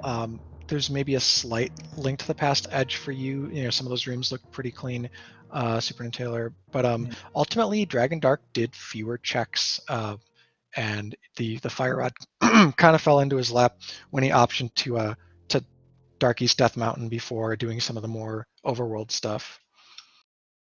Yeah, that was open for quite a while. I just had such a nice little route that I could take to clear everything out. It was hard to abandon that. Yep. You both full cleared Swamp, but then you actually got the Ice Palace go mode. Unfortunately, it meant that you had to double dip Death Mountain or Dark Death Mountain. Yeah, I almost thought about going to Ice Palace before Turok. I was gonna do it, and I was like, I'm just gonna. Because I knew there's a lot of checks on Dark Death Mountain, and I was kind of hoping the Fire Rod would be there, which it was. But I was thinking, like, if I did Ice Palace first, I trapped myself into this play of having to do full clear Ice Palace, and then when I do that, I have to route in Pyramid Fairy, and then I probably have to route in the Pyramid Check, and then Catfish, and then Zora. I just bring myself into this little trap where I just have to finish out this efficient route. So I was like, if I just clear Dark Death Mountain, have a little peek in Turtle Rock, then I know if I need to clear everything else. Yeah. That was my thinking. Both of you ended up being able to save a lot of time not finishing out the Dark Overworld. So we never saw Catfish, Pyramid Fairy. You got Plasma out of the Graveyard Ledge. But yeah, there were a number of things that went unseen this seed. And neither of you picked up that high jump, given kind of the awkward spot where it fell just late enough to not actually save you time. Yeah, I thought about it. I just didn't think it would really save any time when you got like Screw Attack and Speed Booster. I didn't think it really mattered. Apparently it's useful for a baby skip, but I don't know how to do that. I mean, I've done it maybe once in about 200 practice attempts, but yeah, I don't do that. So let's see, what else was intriguing here? I guess there were a couple of times where I thought, I certainly expect one of these two runners to push item X before they do something else. And I think it was at that juncture of the game where you've got the Death Mountain portal connecting all these different routes you can go to. You could go through Upper Norfair, Lower Norfair, or Meridia, and with the hookshot being as close to that as it was, you could also do an early light East Death Mountain to Paradox Cave, which ended up being jam-packed with goodies. And so it was interesting that we actually were pretty late to see even light East Death Mountain. Yeah, I mean, I didn't even... Like, I did a little bit of Link to the Past at the start, and after that, I literally full cleared Super Metroid before I touched Link to the Past again, so... Yeah. Now, before you started that loop where you did the sand pits plus Shack and Plasma, had you saved at Dragon so that you could reset if it was all bad? I did, yeah. Yeah, and I think maybe it was the opposite. Like, you were kind of unbailed out, getting that sword that you ultimately didn't need because there was another sword in TR at Plasma, and seems to incentivize you to keep what you got and not reset. So you end up having that extra travel time. Yeah, plus I got the Screw Attack and extra E-Tank. It was like, I don't know, I don't waste a ton of time just leaving the Plasma area. So I figured because you gotta balance, like, resetting versus leaving Plasma area, but having that advantage with the sword. So I don't know. I just decided to stick with what I had. Yeah, that's totally fair. We were postulating that if that wasn't the last sort of readily available sword and the other one was tucked away, like, you could gain time over Dragondarch with Tempered Sword late game kills. And even through all that, right, like, you still ended up within 7 minutes of each other. This was just a remarkably close race, and one that we were really entertained to watch. Yeah, I kind of screwed up that Mickey Mouse room too. I actually completely forgot how to do it. I was like, wait, I can drop to the floor first and then bomb the floor. Yeah, your aggressive sort of lower loadout, early Lower Norfair did take more time in total. Even considering the Mickey Mouse fall, took more time in total than Dragondarch. And how about that E-Tank? How are you feeling? We saw you doing celebratory shots at the E-Tank at Peeves of Shame. I was quite happy to see that. I was a little nervous going into that. So I would have had to survive the pirates after as well, or whatever they're called, the metal pirates. Yeah, the ninja pirates, metal. Yeah. I don't even know. So yeah, it was nice to see that. Yeah, that was one of the more exciting moments of the run for us, because you had to do so many sort of backup strats. You had to farm power bombs at the fire fleas, and then you took a couple hits from the key hunters on the way down. So we were like, well, this save means you are locked in, and Lord Norfolk happens now or never. Yeah, it was a little risky, but I don't know. I went for it. I liked it. It was fun. Mm-hmm. I'd do it again. Dragondarch, haven't heard you much in the last couple minutes. I think maybe since it is late for everyone and for the broadcast, we'll start moving to final thoughts here. So, would you like to say anything else about advancing in the tournament? I think you might know your next opponent already, and about the seed and what happened tonight. Yeah, I think it's Maximum Barnage I'm up against next, which I'm not. Nice. I'm not familiar with how good he is, but I'm assuming if he got a bye, he has to be at least. He's quite good. Him and Maniacal, they're friends, and they are oddly closely matched. I would put them on the same level. Well, then I got my work cut out for me then. Yeah, I'm kind of in that Barnage and Maniacal group as well. They're real life friends, I think. Oh. No. Maybe not real life friends. I can't remember. They might have been real life friends. I think they were. I know Maniacal and Ingembro were. I think Barnage was in that as well. So yeah, I think I don't want to say 100%, but I think they might be real life friends, which is pretty cool. Yeah, they're both pretty good at the game. I don't know why I'm talking about Maniacal now, but hi Maniacal. I'm not sure if he's here. I haven't seen him in chat tonight. Okay. He will be commentating the race tomorrow night, though, so tune in. Oh yeah. But yeah, I'll just chime in because actually Barnage is one of my good online friends. We did a lot of rando together, so he's pretty good at the game. So fun. Yeah. So we got that matchup coming up. Dragondarch, you and Maximum Barnage. I don't know. Are you gonna practice any particular tricks? Are you gonna practice snail clip between now and then? I'll probably look into at least a few things that I need to. I mean, a lot of it's just getting visual cues down for a lot of the stuff. That's what I just haven't sat down and taken care of. Yeah. I should probably work on. I think the one I should probably work on the most is Zeb Skip, because that's like the one skip, the one trick that I can do it if I have to, but I usually won't if I can avoid it. And that one's probably high up on the list of things I should get down pat. Yeah, I mean, compared to Zeb Skip versus missiling them or super missiling them is 15 seconds or something. It's not a ton of time. I think it's way more important from an item gathering standpoint in solo rando, but in combo rando you get so much ammo that I don't know. I don't think it's super high priority. It may be for you, but that's totally fine. So that's cool. And SuperNinTaylor, do you have any final thoughts about how you felt about this tournament? Did you have fun? Your performance in it, making brackets, all that? Yeah, I had fun. I hoping to make a little bit further, but I mean it's rando. Rando does what rando does. It's kind of hard to control the outcome all the time. But yeah, I had fun up to this point, and I wish everyone else all the luck. Good luck to Dragon along the way. Thank you. Fantastic. Stump, do you have any more questions for our runners? I don't really have anything extra to add to this. GG. Cool. Well, it's been great having everyone here tonight. Thank you for running and making this possible, of course. Thanks to all chat for tuning in and making it a fun, interactive race for us. Big thanks to our sponsor, Rank 1. You can check out the esports profiles for SuperNinTaylor and Dragondarch at the links you see on screen. Our tournament administrators, the organizers, people responsible for this, Miss Metroid, Tracy M, a whole lot of people doing behind the scenes work. Really grateful.